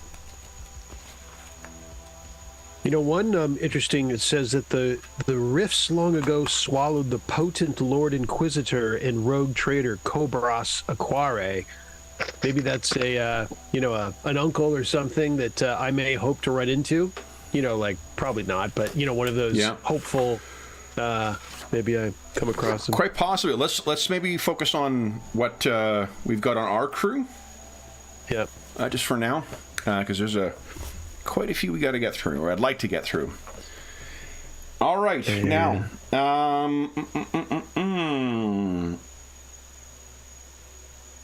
Would Dave, since you've put some work into this character, give us a 2d20 roll, please.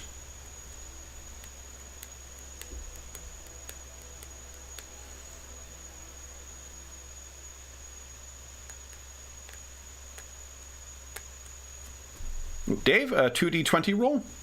Yeah, it says rolling the dice. Oh, okay, right. Your special internet connection. Special, there it is. Whew. So, Martel is exceptionally kind to the weak, but easily breaks promises to others.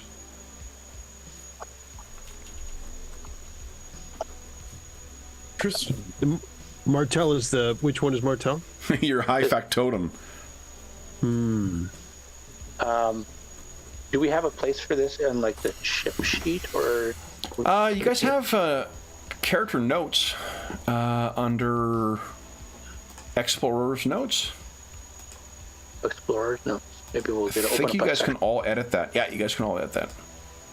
Okay, I'm gonna. Okay. Now. Crew. Next is your Master at Arms. Now, your last Master at Arms was a greasy smear. Turns out he was particularly vulnerable, a very unusual vulnerability. He is allergic to heavy bolter fire. So, who is your replacement? Will it be an Arc Militant again, or a Void Master this time? The Master at Arms is to ensure the loyalty of the Void Ship's forces, to carefully guard the vessel's security, maintain the armorings, ensure victory against boarders. The one who's in charge of the guys with the guns, basically. What do you think? You want to put a Arc Militant in charge again, or now a Void Master?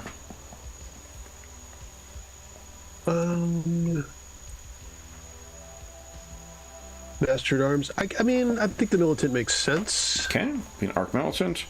And then, Sean, why don't you give us a 2d20 roll? All right. Nice. Okay. Whew. Here's what you have to work with. This Arc Militant hates underhanded schemes and plots and has fits of violent anger. Oh my goodness.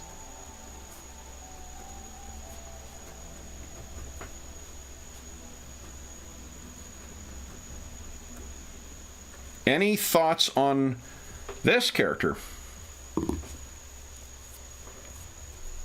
He's going to go down with us on the next exploration.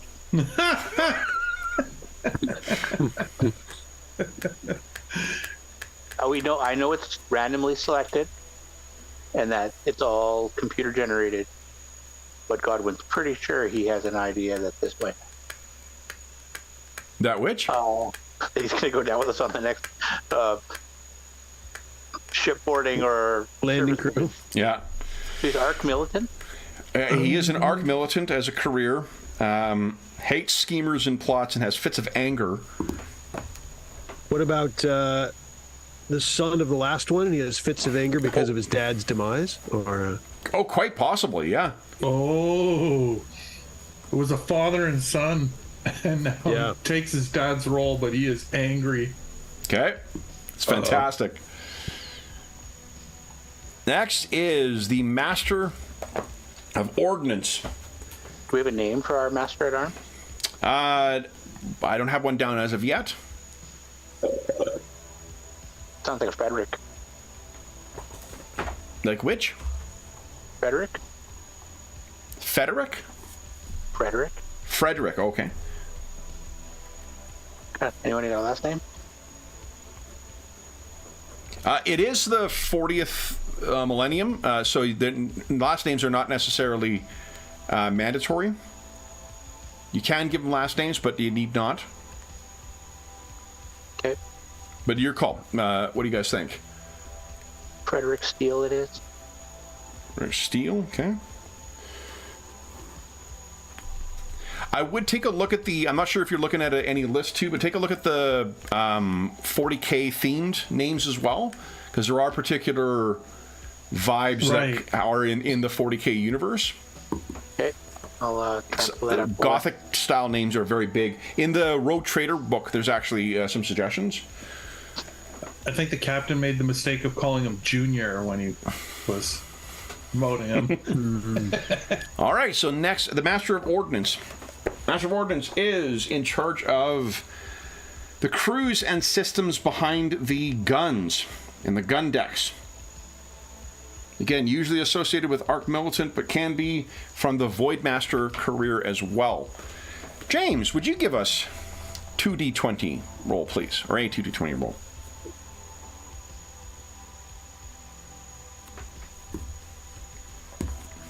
Chief Ordnance. Okay, Master of Ordnance. Oof. So, this person is self-sacrificing for what they believe in, and I think they believe in the House of Quare. yes. But they are obsessed with a very expensive pastime.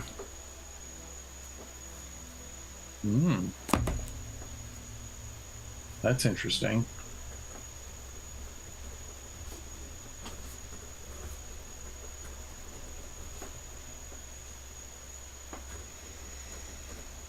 You guys have any thoughts on this person who runs your gun crews?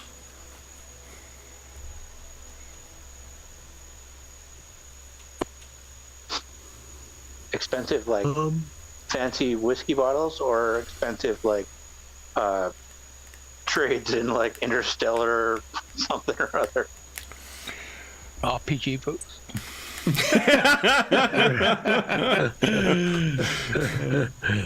Maybe I was asked by a fellow rogue trader family, something like that, to bring him along and give him experience, and he has an expensive taste in something as a result. So, as a noble family like that.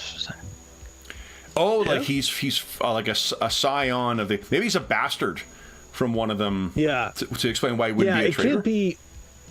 Right. It can't be a true scion because then he wouldn't be on my ship. He'd be on their family ship. But for some reason, they pawned him off on me. Bastard or something like that. Yeah. Yeah. So they said, "Hey, would you do us a favor and look after, Anric and we apologize because he'll be pilfering from the your brandy closet on a regular basis or whatever that. What would you call it? It was expensive, not an expensive pastime. Oh, pastime. He collects vintage Amasec and consumes it. It's true. So it's a son of a rogue trader, another rogue trader family. A legitimate son. Okay. Yeah. Okay. Then next is the Master of Etherics.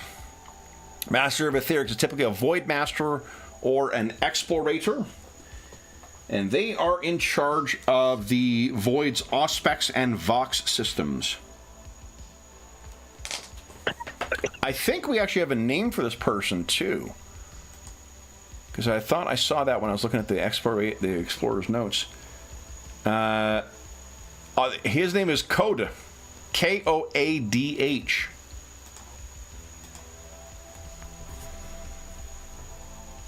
Okay. Jeffrey, would you give us a 2d20 roll, please? Absolutely. Let's learn about this person. Nat 20, baby! When it means nothing. They are thoughtful and not given to quick anger, and they blame their failures on something else.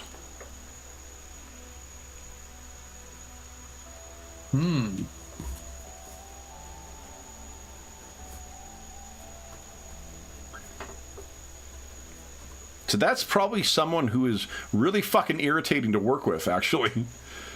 They don't ever get worked up about stuff, but when something goes wrong, it's someone else's fault. Yep. I think I hate working with this person. Or something else. Yeah. Fuck that guy. Or something else, yeah. Well, unfortunately, the systems seem to be malfunctioning. I think perhaps you should speak to the Ingeseer Prime. Yeah. Oh, man. Octave, what the fuck did he just say? Right. So thoughtful. Any thoughts as to how Koadh came to be on the crew?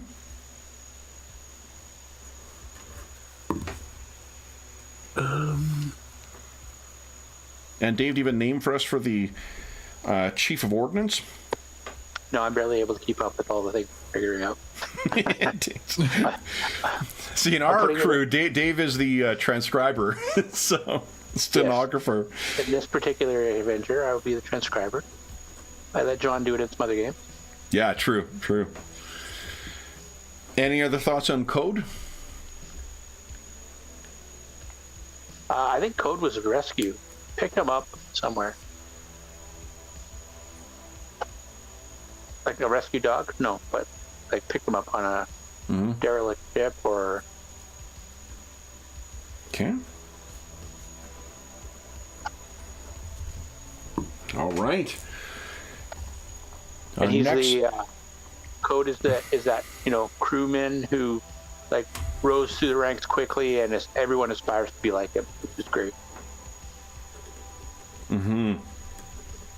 When he refuses to take responsibility for his faults. You can see that. So next is the Chief Chirurgeon. Typically a missionary. Oh, wait, hold on. Before we go on, is Koadh a Void Master or an Explorator? Explorator would mean part of the Mechanicus cult. What do you guys think? Let's go with Explorator. Yeah. I like that. Okay. So he would likely be underling of Octus then. What did we Next. decide on the first officer, Kev? I didn't put that in the notes. Say again? What did we decide on the first officer? I didn't have any notes. All I have down is an Aquare cousin who is a woman. I don't have anything else. Okay. Chief Chirurgeon, missionary, explorator, or a seneschal.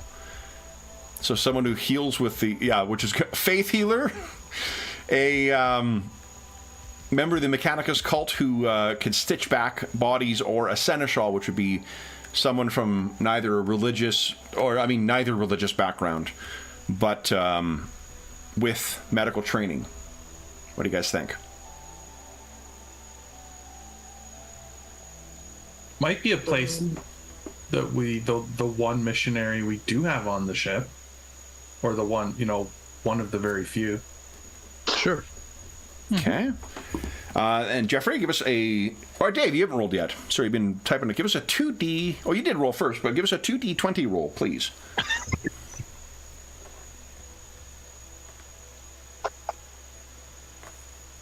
Rolling.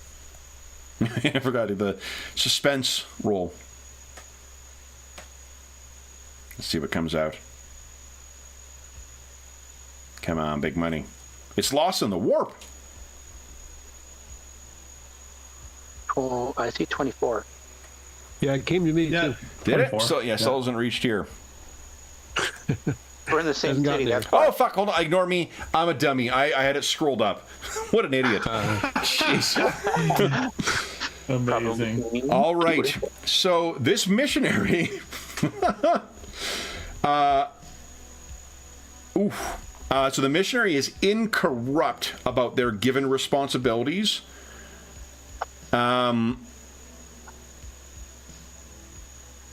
Incorruptible. Incorrupt. Yeah, incorruptible to their task. So they take whatever the emperor's equivalent of the Hippocratic Oath, but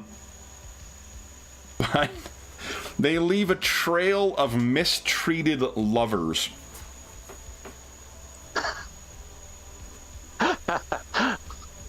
That's Okay. great. Now are we talking like broken hearts like Starbuck leaves in Battlestar Galactica, or worse? Warhammer 40K. Yeah, it's What you going 40K. I think it's probably best not to dwell on it too much. What this might be. Behind the veil. But basically, Cornelia, you might want to make sure you have a really good legal team then, because Well, he is a missionary. Warhammer 40K. Yeah. Things are grim and dark and gross in the grim and gross darkness in the far future. People that want to sue me can come after me and tell me to my face. I mean, he also could be there could very well be that it's just a power dynamic that is the issue, because Right. people are impressed with this, heavily devoted missionary who is as devoted to his role as the chirurgeon for the ship as he is in his faith to the emperor. I'm saying it could be a woman as well.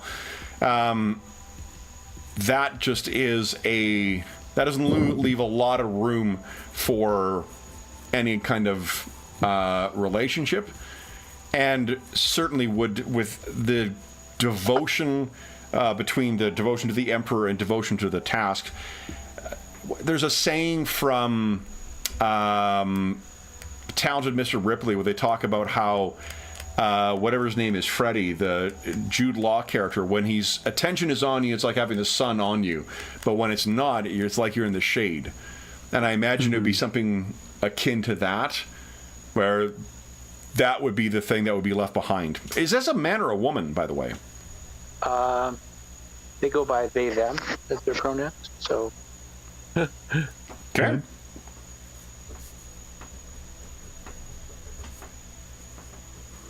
To be clear, that will not be played for jokes in the session or in any part in the campaign. If we're having a character Not at who all. is whatever, that's not going to be the butt of any jokes. So, not at all.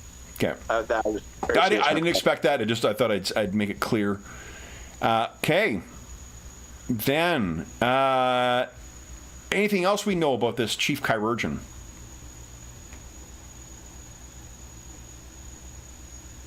You guys need to, I don't know if you guys have access to the book so you can start pulling out names. We don't have names for some of these people, like our Master of Ordnance. And we can change the name of the Master at Arms and of the Chief Herd. Okay. Then our next is the Choir Master Telepathica. Who is being promoted? It's going to be an astropath. You guys have any thoughts? That was on the choir already, because our last one died. Yep. In fairness, the last one was left behind to be murdered, technically. Ooh. So, we won't tell those details to the crew, though. Captain, why don't you give us a 2d20 roll? All right.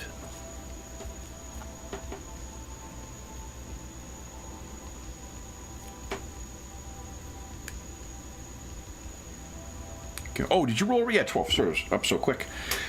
All right.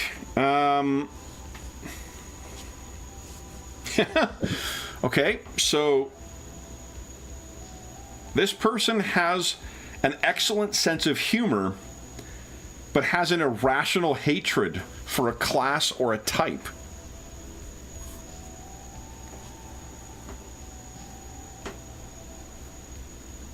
But has an irrational what? Irrational hatred for a class or type. Do we want to try and narrow that down? So it could be Xenos, it could be mutants, it could be rival households, like there could be a fanatical devotee of the House of Quade. Are any of the psychic characters the ones that tend to get mutations, or only the like ones that are like Regis can show you with his wobbly arms. Right, no, I understand that. Like, is it only the navigator type like Regius, or is it any of the... No, I mean, exposure to warp can cause anyone to mutate. I mean, someone who doesn't like mutants is kind of interesting in the crew. A psychic, Especially particularly. Textbook self-loather. Oh, and hypocritical. So hates mutants. It's going to be awkward for Regis then. Yeah. Well, and I guess my Godwin's thing is only blacking out, so it's not physically visible. That when he just nods off in the middle of... Oh, and yours actually goes away at the end of the trip. I didn't mention that. Okay. It's only for this trip, but don't worry. You did something interesting during this trip. Oh, that'd be great. Any other thoughts on this astropath who you are promoting?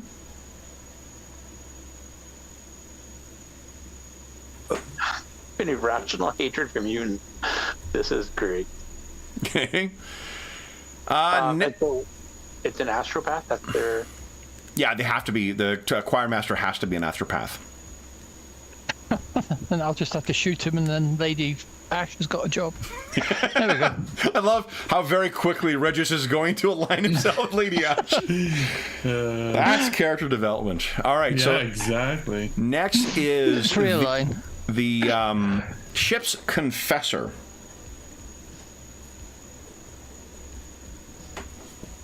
This Well, that's why you're scrolling back up. Yeah. This is the uppermost hierarch of shrines and clerics aboard the vessel. They're responsible for scriptural purity and, by extension, the spiritual well-being of all aboard. Given this says that it's usually associated with missionary, but can also be selected with the explorator or the seneschal class. So, you know, if your ship is religious, but just not, you know, looking for a faith that is a little more open, having an explorator, it may very well be that you're the dominant. You'll obviously pay lip service to the emperor, but you may very well value the cult Mechanicus over the Church of Steel over the emperor. Captain, Lord Captain, what do you think about that? Yeah, that'd work. That work? So it'll be an explorator. Let's see here. James, would you kindly give us a 2d20 roll?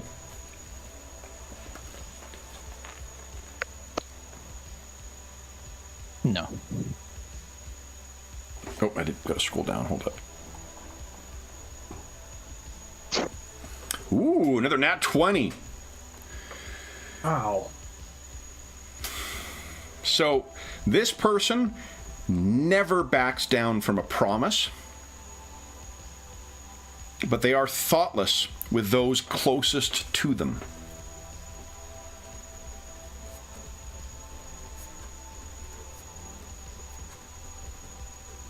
It's the classic preacher who will go out of their way for any member of the congregation, but will completely neglect their own family.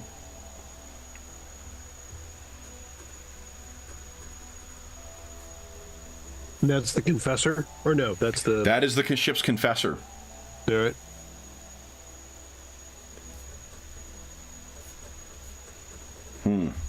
Any other thoughts on this explorator? Sorry, I totally blanked out. What was the description?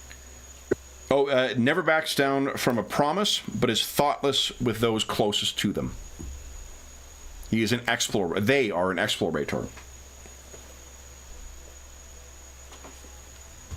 I don't think we have a... Any thoughts on what this character might be like, guys?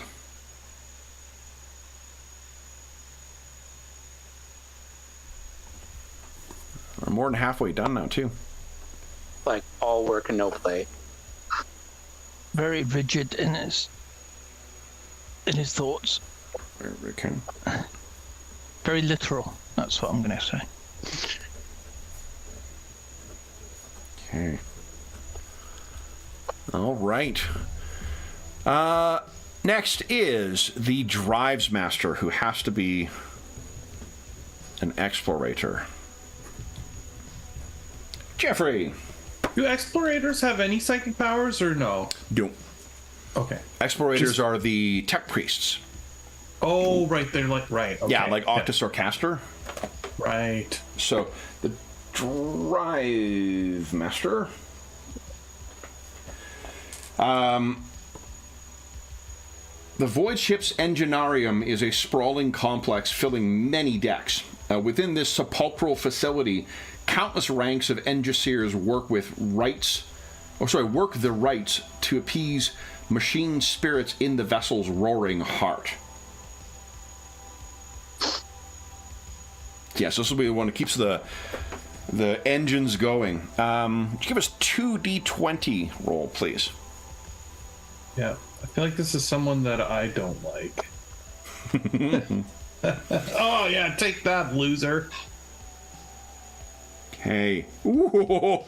They cherish an idealistic dream, but are careless and sloppy with their duties. Yeah, exactly. I don't like this sloppy mechanic. What do you think their the idealistic dream is, Jeff? Is it like to serve on a better ship, to... Yeah, probably. Like, elevate themselves beyond our ship. Well, one thing to remember about the Mortis Probati as well is that it was part of a Space Hulk at one point. So there are some strange things about this ship. Oh, right. Okay. And you also have any thoughts on our Drives Master? Yeah, I think they're like just one of these people, like they're really nice, but, they're not very good at their job, so. People like them, but, Alessander sees it. Yeah. Because, he's trying to push the engines or whatever, and it's like, So, they're not Octus, as good as they could be. Octus is the Engiseer Prime on the ship. Why do you think that this Drive Master is still in place, then? Is it his devotion to the Cult Mechanicus? Yeah, maybe. That might be a downside to having the Cult Mechanicus to be such a devoted part of the ship. Is that their members get to pick who does what on here. Right. Reassuring that our chief engineer is incompetent. The chief engineer, the Prime Engiseer Prime, is competent. He's the one who's been able to maintain that jamming for all this time. It's his flunky who runs your engine. right. That's the one who is. The guy in the engine room is the dumbass. All right. Speaking of Engiseers, so the next thing is the Omnisciac Congregator. The Omnisciac Congregator, the machine spirit of a starship, is a slow but fickle intelligence demanding the veneration and respect of hundreds if it is to function properly. The Omnisciac Congregator guides the tech priests and other crews versed in techno-arcane ritual in their maintenance rites and algorithmic prayers that appease spirits of the ship, conferring the blessings of the Omnissiah upon its operation. But here's the interesting thing. The role is only open to explorators and characters with the Forge World homeworld option. Oh. So someone else from a Forge World may be this. Might I throw out a suggestion? Mm-hmm. Captain Aquare, what if this is a member of the Aquare family who was stationed here beforehand because of their devotion to the cult of the Omnissiah? Station to the ship? I wonder if the ship was in the control of your family, but because of its unusual machine spirit. Remember, this machine spirit would have interacted with those of other unfathomable ships as part of a Space Hulk. Perhaps they were fascinated with this and had no interest in rising above their station as the omniscianic congregator. And so they've gained that rank because I've taken the ship, maybe. Perhaps they've been there. They've been like a family member who has been on there all this time. Yep. Hung out on the ship, whether it was used or not. Yeah, where others are following this rogue trader thing, they grew up perhaps in the Forge World, and while they are not a proper explorator, they are obsessive members of that omniscianic cult. They actually may be the ones who recovered this ship from, or brought it into the service of your family. So they kind of came with the ship. Kind of, yeah. They came with the ship, in a sense. Why don't we roll... Jeff rolled last. Dave, we're back to you. Would you give us a 2d20 roll, please? And I want to encourage one thing, Dave. Take your time. Sorry, what was this roll call? I've already rolled. Roll call. This particular roll is the Omniscianic Congregator.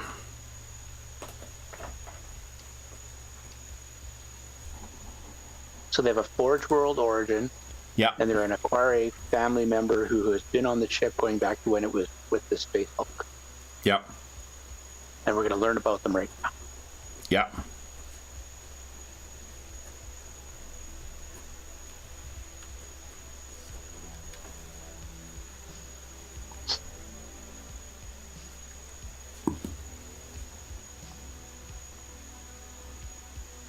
I was scrolling down to make sure I'm there. Oh, Godwin, did you roll? Was that the 5 and 11? Okay, sorry. I was fucking waiting for it to show up. On your back. Here's their virtue. They are devoted to their family. I'm in a game. Sean, we can hear you, though. Well, let me mute Sean. 1 a.m. your time or 1 a.m. my time? There, I got him muted. He muted us, but he didn't mute himself. Yeah. All right. Then let's see here. Then someone could tell Sean he's muted in what do you call it, in Zoom. So sorry, they were devoted to their family, and an 11 is they lie even when it's not terribly useful.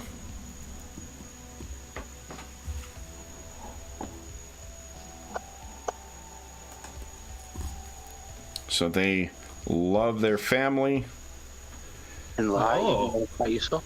But lie even when it's not useful.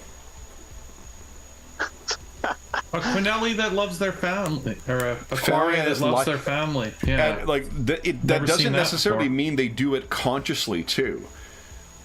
Right, like they may very well just be so kind of spun up in this religion that they don't think about what they're saying and just lie. Okay. Next is the what do we do on Nisiak? The chief bosun. The chief bosun is an arc militant, a missionary, a seneschal, or a void master. And the Voidfarers are often trained from birth in tasks that will be expected to be performed aboard the ship, and it doesn't end when the position's secured. They keep skills sharp. All crews are expected to participate in regular drills and practice sessions. A steady regimen of drills makes for an efficient crew. They're the ones who enforce discipline aboard a vessel. Any thoughts on that, guys? I like the arch militant on this one. What do you guys think? Yeah. Okay. Then I think Sean's away. So James, would you give us a 2d20 roll? Oop, I gotta scroll down. 3 and a 1. So this person avoids lying in all but the most dire circumstances, but they accept bribes or considerations. So you get caught a lot.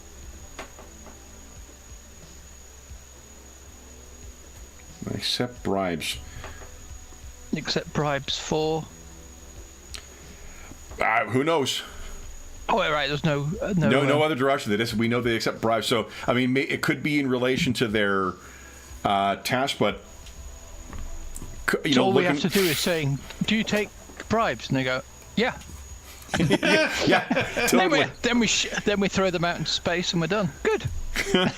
Shall we roll up the next one? Well, he does, as long as he keeps people in line. Any thoughts on this? He is an ex-military guy, so it could be like, former Imperial Guardsman, maybe like a classic kind of hard-bitten, ex-sergeant or something like that. But maybe he also donates money to charity. So it's like takes the bribes and then puts it to good use. Never. Don't think we've Sorry, established anything like that. Which role is this again? Sorry, So this is for the chief bosun. Chief bosun. Yeah. The one who's in charge of keeping people trained and disciplining crews and running training drills, stuff like that. Well, I'll hit save again so that we got it updates the folder. Now it says They're normally pretty tough. Yeah. okay. File is updated if you want to take a look. Okay. Chief Bosun, right? Yep. Any other thoughts on this person? I'm putting it all into the Explorer's notes here. Just so you know. Who's responsible for bringing this person on the crew? Or at least promoting him to this position? Well, that's got to be on Cornelia. Oh, Sean, you are muted in Zoom. So you also need to unmute yourself in Zoom. All good. Yeah. Okay. Our chief bosun is an arch militant who avoids lying in all but the most dire situations, but knowingly accepts bribes. People are complicated. Is that somebody that you would have promoted there, Cornelia? What's the question? What was it? Another Our arch militant required is, show. yeah, our arch militant is a person who avoids lying at all costs. The chief bosun. Chief bosun.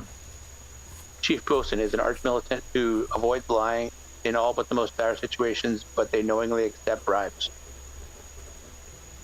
You know what? I'm going to take responsibility for this. I think Godwin got him up there because he needs people to be in order, but he also needs somebody he can pay off every once in a while. Yeah. Well, and Yeah, also and- like a person who you can bribe but will tell the truth to you, like there's a certain value in that. Yeah, I can get great information from him. And Yes. it's predictable. His motivations are clear. Okay.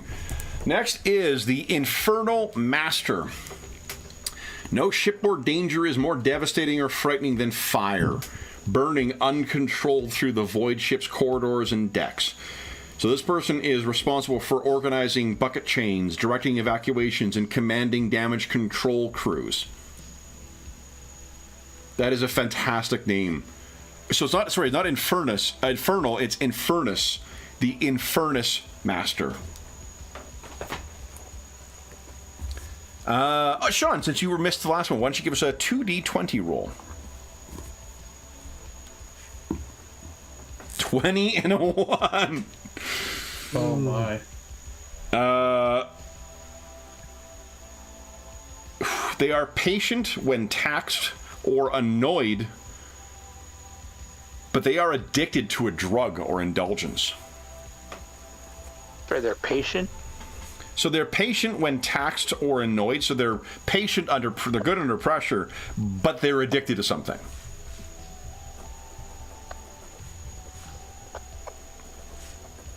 Hey, what are they addicted to? Sedatives? That's why they Lord get so calm. knows. You said a drug or something else, Kevin? A drug or something else. Yeah, it could be anything. Any sort of addiction that would matter. So, and it cannot be a rogue trader, an astropath, a navigator, or an explorator. So it could be an arc militant. It could be a seneschal. Could be. Is that it? What, Jeff? I'm a Void Master. Void Master. What? Oh yeah, or a Void Master.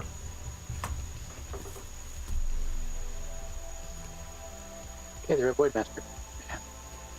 They're addicted to Adrenaline?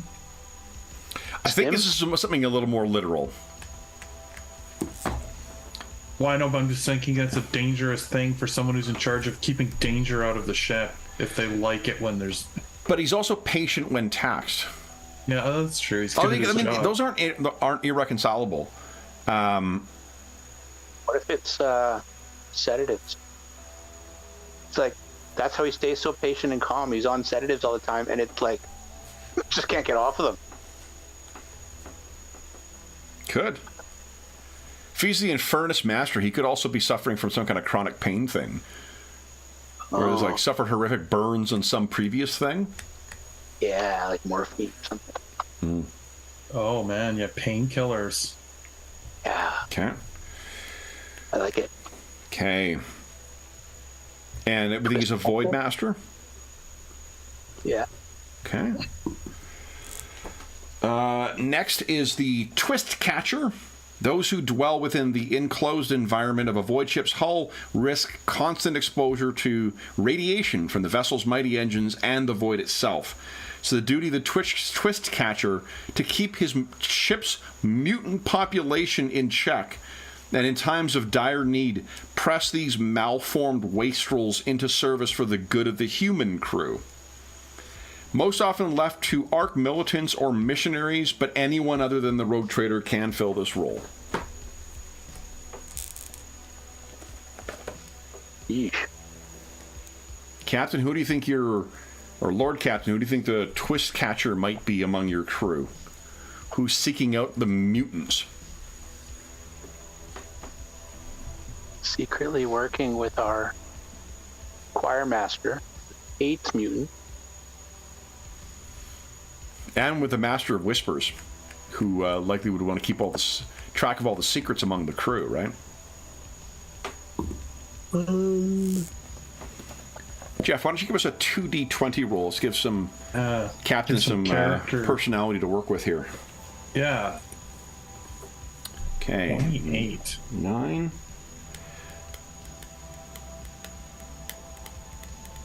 Ooh. So they are forgiving in temperament even when it's unwise. But they are a reckless, they are a spendthrift prone to getting into debt.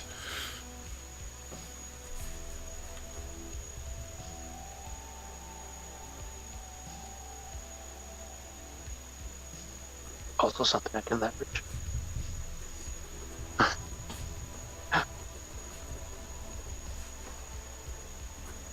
So what class is it?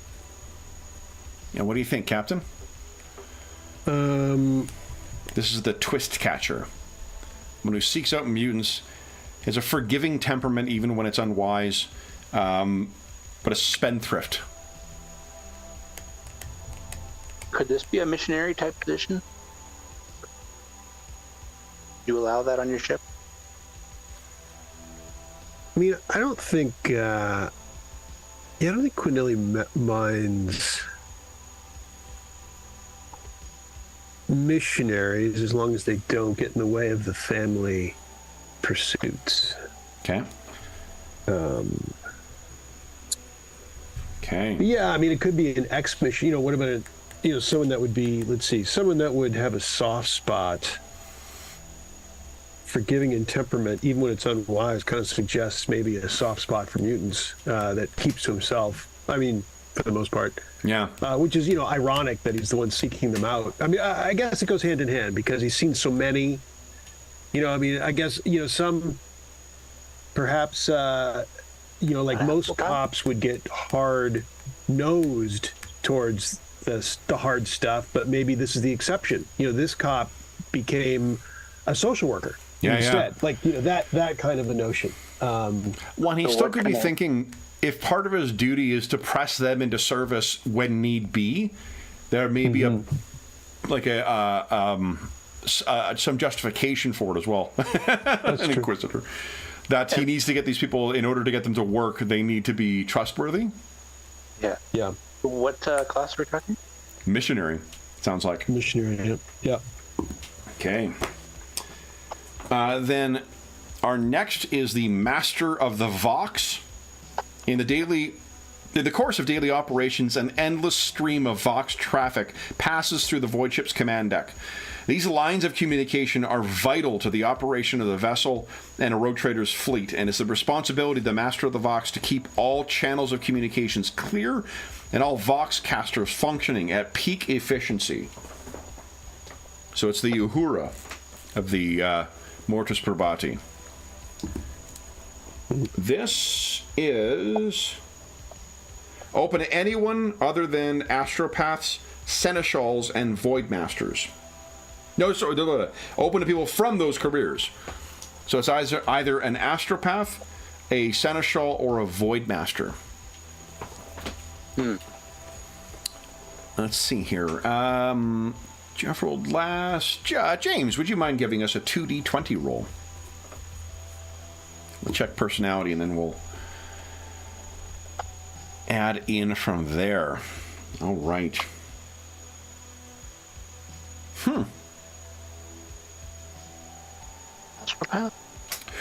So they are, let's see here. They are extremely fastidious in their duties, but they promise far more than they actually do.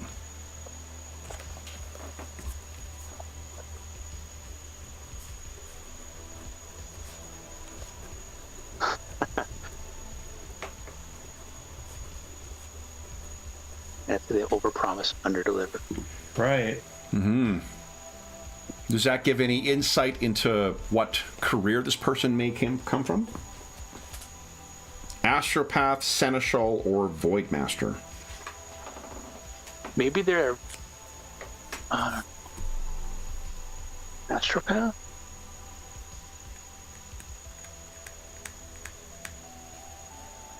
Those are the cult Mechanicus guys? Astropaths are the telepaths.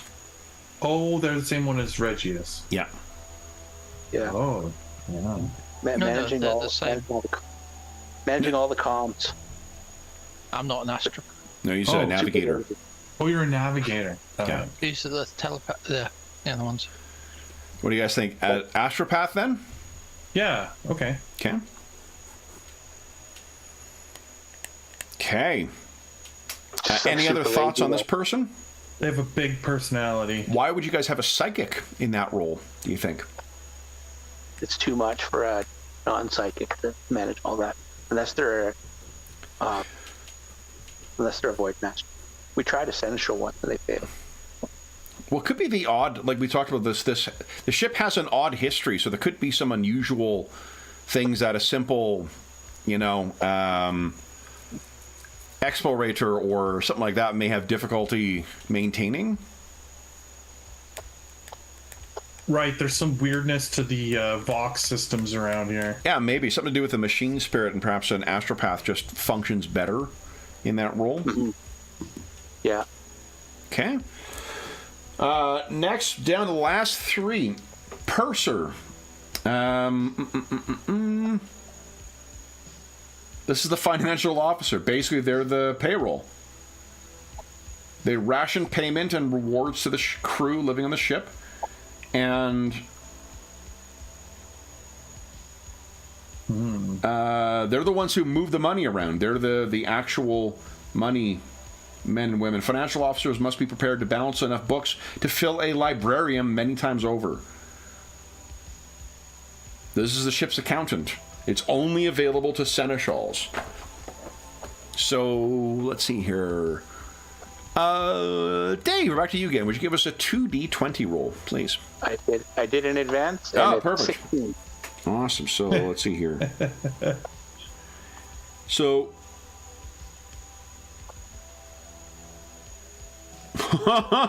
this is an interesting combo. Courage of unusual degree, but they are prone to betraying unprofitable causes. Oh, no. Prone to betraying? No. Prone to betraying unprofitable causes.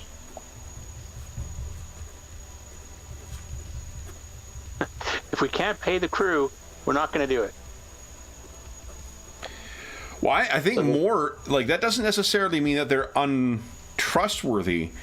What they may very well do is, if the captain is trying to, like, let's say he's trying to finance something, they may just say, well, we cannot make the finances work for that captain. Lord Captain. That is a form of betrayal. If the money is there and he can normally get it done, he may just very well say, well, this is a fool's fucking errand. You're not getting the finances for this. Yeah, 100%. Where do you think this purser comes from? He still remains alive, though. That's the mystery to all. Oh, in which case, does this person maybe have some kind of link to other members of your family? Like the rumors around the crew, how is he not airlocked a long time ago? So there's two ways. Here's two ideas I have at least. One of them is that this person is linked to someone else. So you just cannot get rid of this person. The other option, which I think is a little more interesting, is that you keep this person there as a check against you. Yeah. They're the one. They're the voice of reason when you say, "Hey, we should go do this great, wonderful thing." And they're like, "Dude, that's a terrible idea. What are you talking about?" Like, one of the things that's probably hardest to master is oneself. And if Captain Aquare, forgive me, Lord Captain Aquare, he may have mastered himself and be like, I need to have someone who's going to be able to say fucking no to me. That doesn't mean I haven't thought of executing him many times. Oh, definitely. It's in your journal. And you may very well let people believe that, like, there's other people scheming against you for this, keeping it secret, that, like, not knowing that you rely on this person, both for their judgment, maybe. Yeah. Okay. Sounds good. Okay, two more. Then I get to unleash the demon. I'm sure the trip will be result-free. Next is the Carto Artifacts, which is the void and warp contain dangers that often mean death for those who venture forth unprepared. The best way to survive such dangers is to avoid them entirely. This master of charts and hololithic maps is charged with finding safe routes and circumventing danger. The secrets of the void and the warp are laid bare before their vast knowledge. This is clearly someone who works closely with you, Regis. Seneschals, navigators, explorators, and other explorers with a scholarly bent can serve this role. So this is clearly someone who is subservient to you, Regis. Any thoughts on the career for this person? I'll go with explorator. Yeah, interesting. Amusing. Okay. And then who's next here? That'll be Captain. Captain, would you give us a 2d20 roll, please?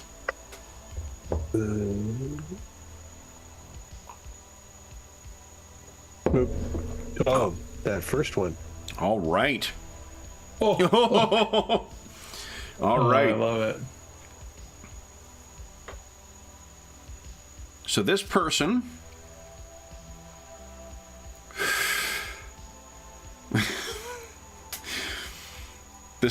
always keeps the spirit of their bargains. So even if they if the letter of the bargain may benefit them, they keep the spirit of them. But they are easily led astray by a pretty face.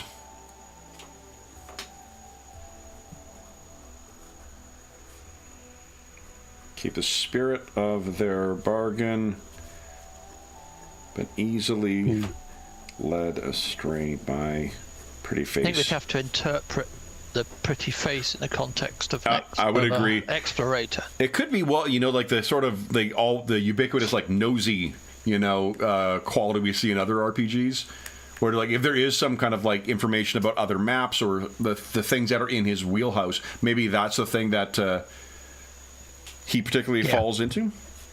Yeah, because he'd have no interest in the flesh. Oh, what if they share your passion for Xenos? Yeah, but I think they'd have their definition of a pretty face is some fine cybernetics. And that's what I meant by that. Sorry, like not the as if like they want to fuck an Eldar. I meant more that it's the tech and the yeah. Mm-hmm. So that's captured up in all that. Okay. Any other thoughts on this explorator? No. We'll build it as we go. Okay. Final one, the ship's steward. The vast stocks of food, water, and air upon which a crew depends must be carefully monitored and rationed, lest wanton consumption and theft lead to a crippling shortage. This role is open to seneschals and void masters, as well as anyone with a void-born homeworld. So someone who is born in space. A seneschal or a void master. Now, we're to Jeffrey, I believe. 32. Give us, already rolled. Look at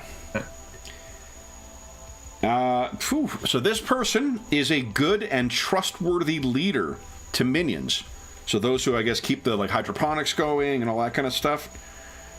But they have a reckless desire for fame and glory. Sorry, they're a trustworthy leader to their minion? They are a trustworthy, what is 14? Good and trustworthy leader to their minions. But they have a reckless desire for fame and glory. Yeah, I like the idea of like someone who was born into space, born into the void, and is like you said, maybe they're like very proud of their like hydroponic system, and they want to be sort of famous for like revolutionizing, plant growth in space or something that like occupies their time because their desire. Yeah. Like no crew eats better than the crew of the Mortis Probati. Any table in the Coronis Expanse, you will find no one who eats like this. Yeah. What to career? Just why our profit's not nearly as high as it should. Yeah. What do you think career-wise?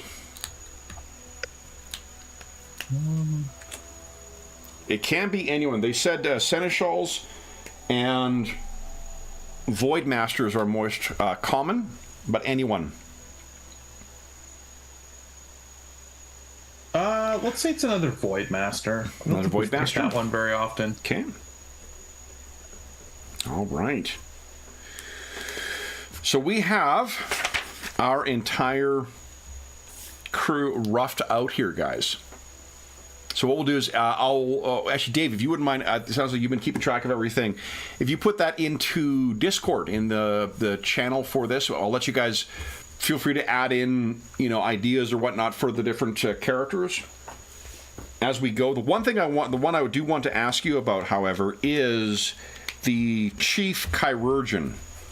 He is, they are. This is the intersex character who is a missionary.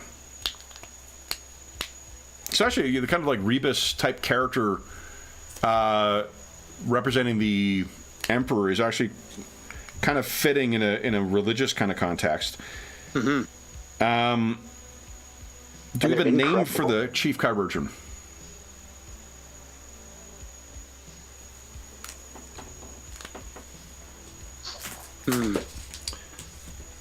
Let's take a look. It's right at the beginning.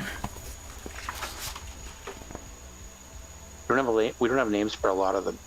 I just left it blank. Oh yeah, like some of these we can flesh out. Just having some ideas we can build on as we go in, and I'm kind of interested. It'd be interesting to see them develop in play. I'm also planning on giving each of them a goal or like an interest. I'm missing the Master of Ordnance. I'm missing their what they were. Master of Ordnance. Arch Militant? No. We didn't have a career. That they are we know they're a bastard of one of the. I think Rogue Trader.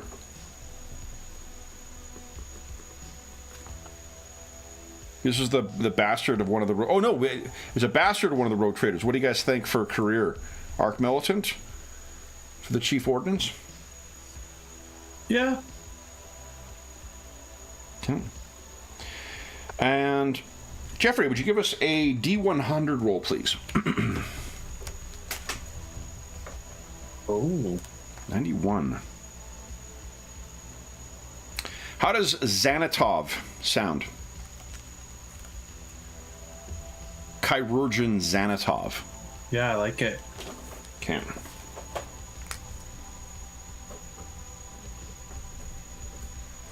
How do you spell that? Xanatov. Again, I know we all went to high school with a Xanatov, but sometimes with a Z, sometimes with an X, so it's easy to mix it up. Now, Xanatov, Xanatov. Okay. So it has been 2 days since everyone has dropped into warp. You each have been about your various tasks, Regis, keeping yourself and your crew of navigators mindful of the direction through which you are hurtling. Lady Ash is settling into her quarters and her new role. And Captain Aquare, it is 2 days in when word is brought to you by one of your stewards. The Chief Chirurgeon, Xanatov, wishes to have a word. Now, you could contact them by Vox Communicator, or you could go down to where the medical bay is. Now, I'm assuming your quarters are where the Inquisitors' quarters are marked here. So it would involve heading down to... We're assuming the Imperial Guard quarters will be the Aquare House Guard. Oh, okay. But it would be Where's my quarters? In the Inquisitors' quarters, I'm assuming? Since we don't have Inquisitor. Yeah. As far as you know. Well, I haven't advertised them, but there you go. Yeah, sure. I'll wander the ship a bit and end up at the medical and supply area. While you are traveling through the ship, do you bring any of your guards with you, or do you feel you can protect yourself when moving amongst your crew? I think there's probably a retinue. You know, I am an Aquare, and Okay. and so I think there's like there's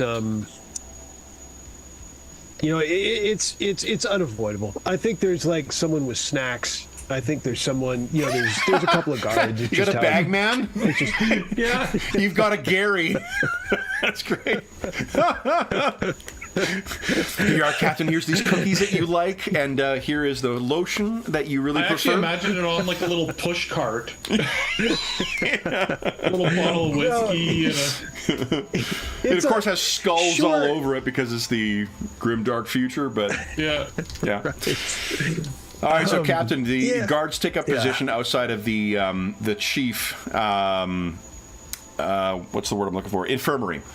Here, you walk in, and the medicus, and in Xanatov's quarters, there is a lot of religious iconography of the Emperor, because recall that they are a missionary first.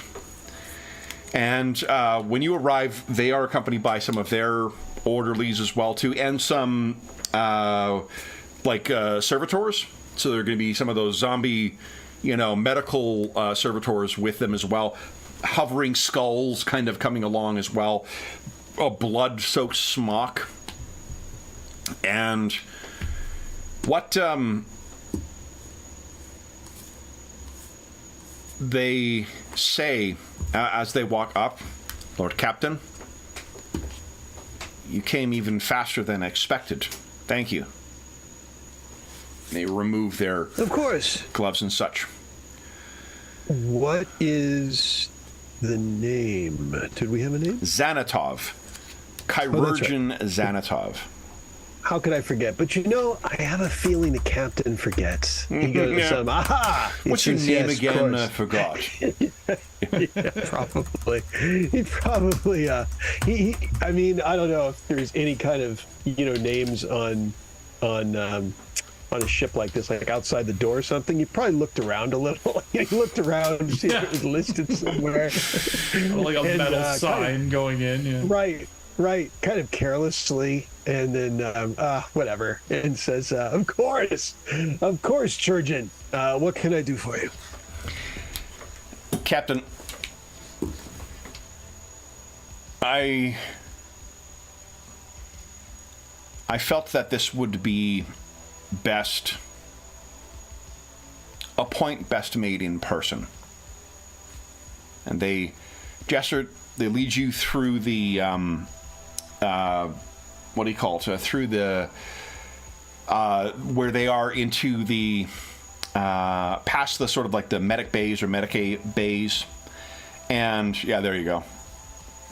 And they bring you down a level into what is the morgue. And they say, Captain. And they gesture. And on each side, there are 3 servitors who begin walking along and opening doors and bringing bodies out. This continues until the bodies exceed 100.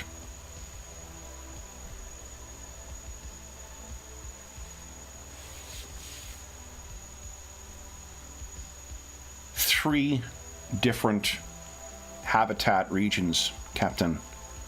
3 experiencing catastrophic failures of the life support in them. 1 frozen, 1 suffocated, 1 fried.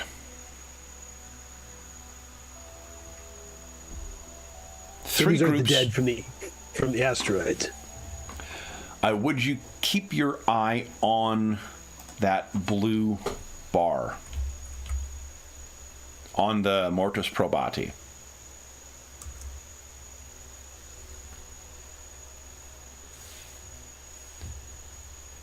Captain, something is causing deaths to the crew in numbers that will leave us greatly diminished before we reach Footfall. And I think they bring over in each of these, Captain, it was one of the crew that caused the failures. A failure in which each was a victim.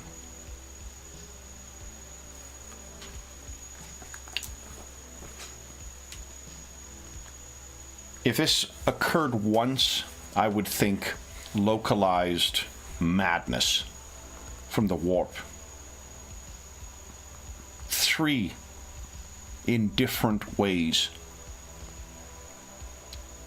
Captain, something capricious and evil. An anathema to the Holy Emperor of mankind. Something is destroying the Emperor's children. So you suspect something sentient, some kind of creature, perhaps? I could not speculate what, Captain. The warp is full of many things. What I know is you have 3 crew members who have taken it upon themselves to kill themselves and many, many of their others. So you suspect it's members of the crew that did this for some reason. In each case, over the past 2 days, one crew member has made some effort to sabotage the life support in their region, killing themselves and taking many of their crew members with them. 3 separate occasions in such specific ways. Captain, do you think that a coincidence? No, we need more.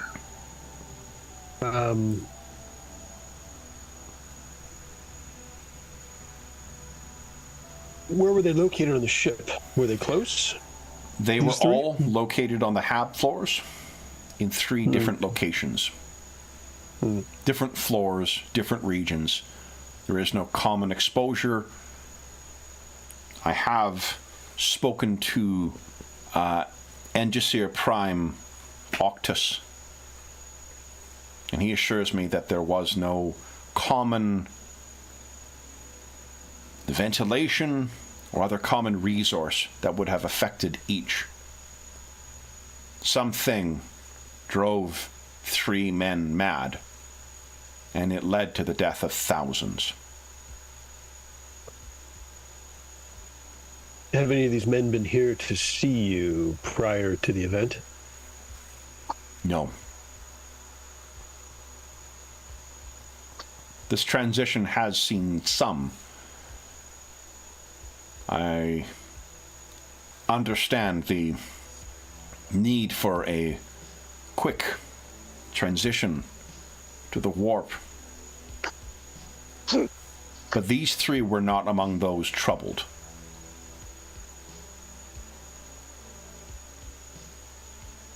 So this isn't on your decision, Captain. You're off.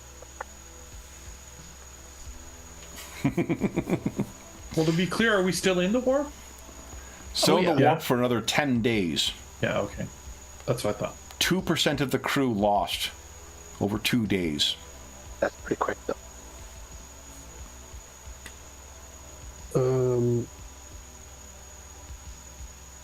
And was there any indication in their behavior prior or maybe you don't know. We perhaps need to find out. The men that would know them, or the crew members who would know them best, would be the ones who they lived with, who they murdered. Lord Captain.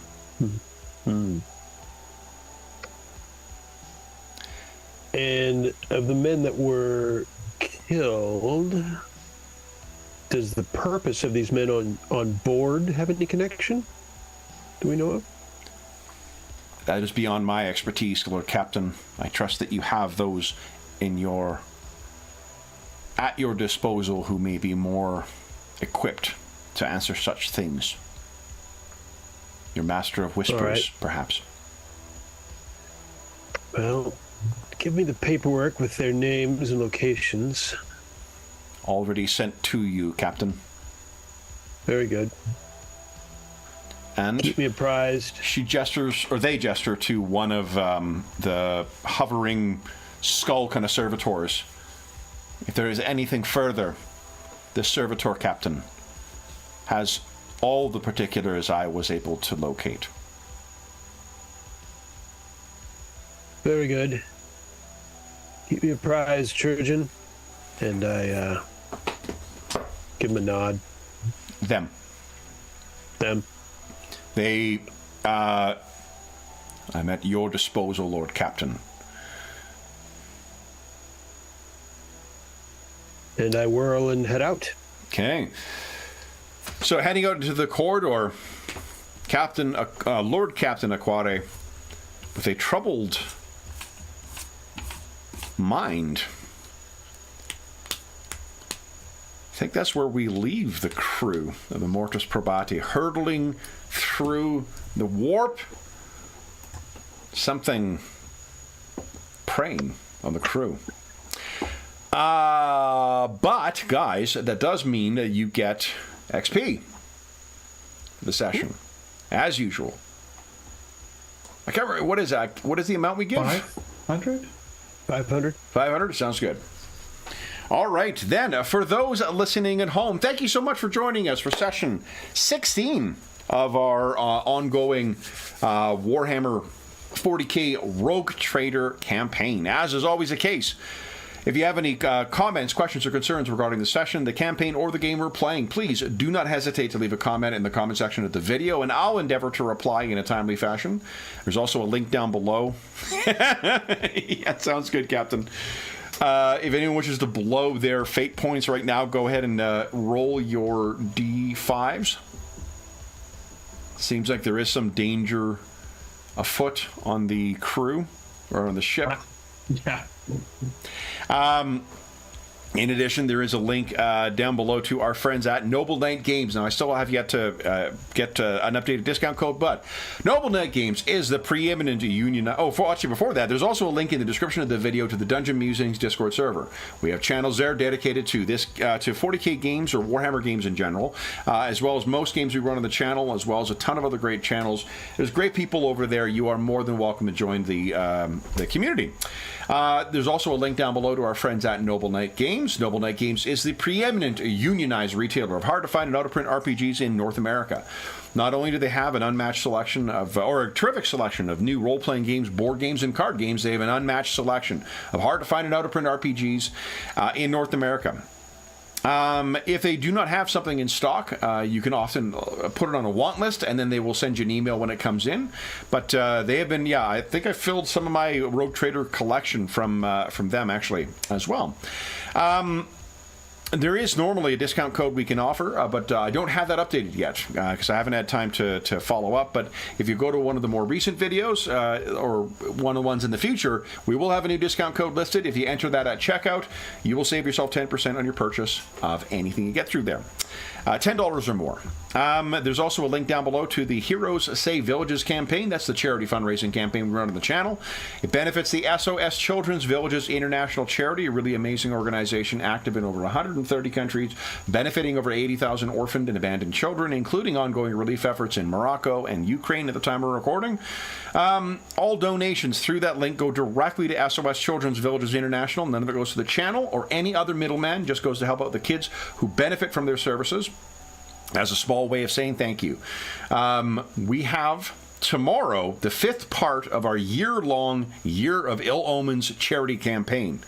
That has been shaped by the generous donors to the Heroes Save Villages campaign throughout the year. And after that, we will have one more, a final session to wrap up the 6-part year-long campaign. And donors who have donated $10 or more since June 1st, 2023, will be able to vote on what game we're going to play, what kinds of heroes, what era we're playing in, and what year. And I'll also open up for links to the previous sessions. 5 sessions so far that have spanned 5 different eras. I'm really looking forward to playing tomorrow, and then we will see what comes from that last one. All donations through that link go directly to SOS Children's Villages International. None of it goes to the channel, just goes to help out the kids who benefit from their services. The last thing I will say is an enormous thank you to our stalwart explorators who have helped us flesh out so much more of the Mortis Probati. So, Jeffrey, James, Dave, and Sean, thank you so much for playing tonight, guys. It was great to have another full crew for 2 sessions in a row. I really look forward to next time. And we get to change the name of the session and a new thumbnail. So I'm looking forward to putting that together. I don't mean to sound more excited for the thumbnail than I am for you guys. Obviously, I'm more excited for you guys. Then we will be back in 2 weeks' time aboard the Mortis Probati, hurtling through the chaos of the warp. But until then, we hope that we gave you a few hours to take your mind off the troubles of our world and think about the troubles that our poor crew of the Mortis Probati are going to experience in the wild Coronis expanse. And until we see you again, stay safe, stay healthy, and happy gaming. See ya. Yep.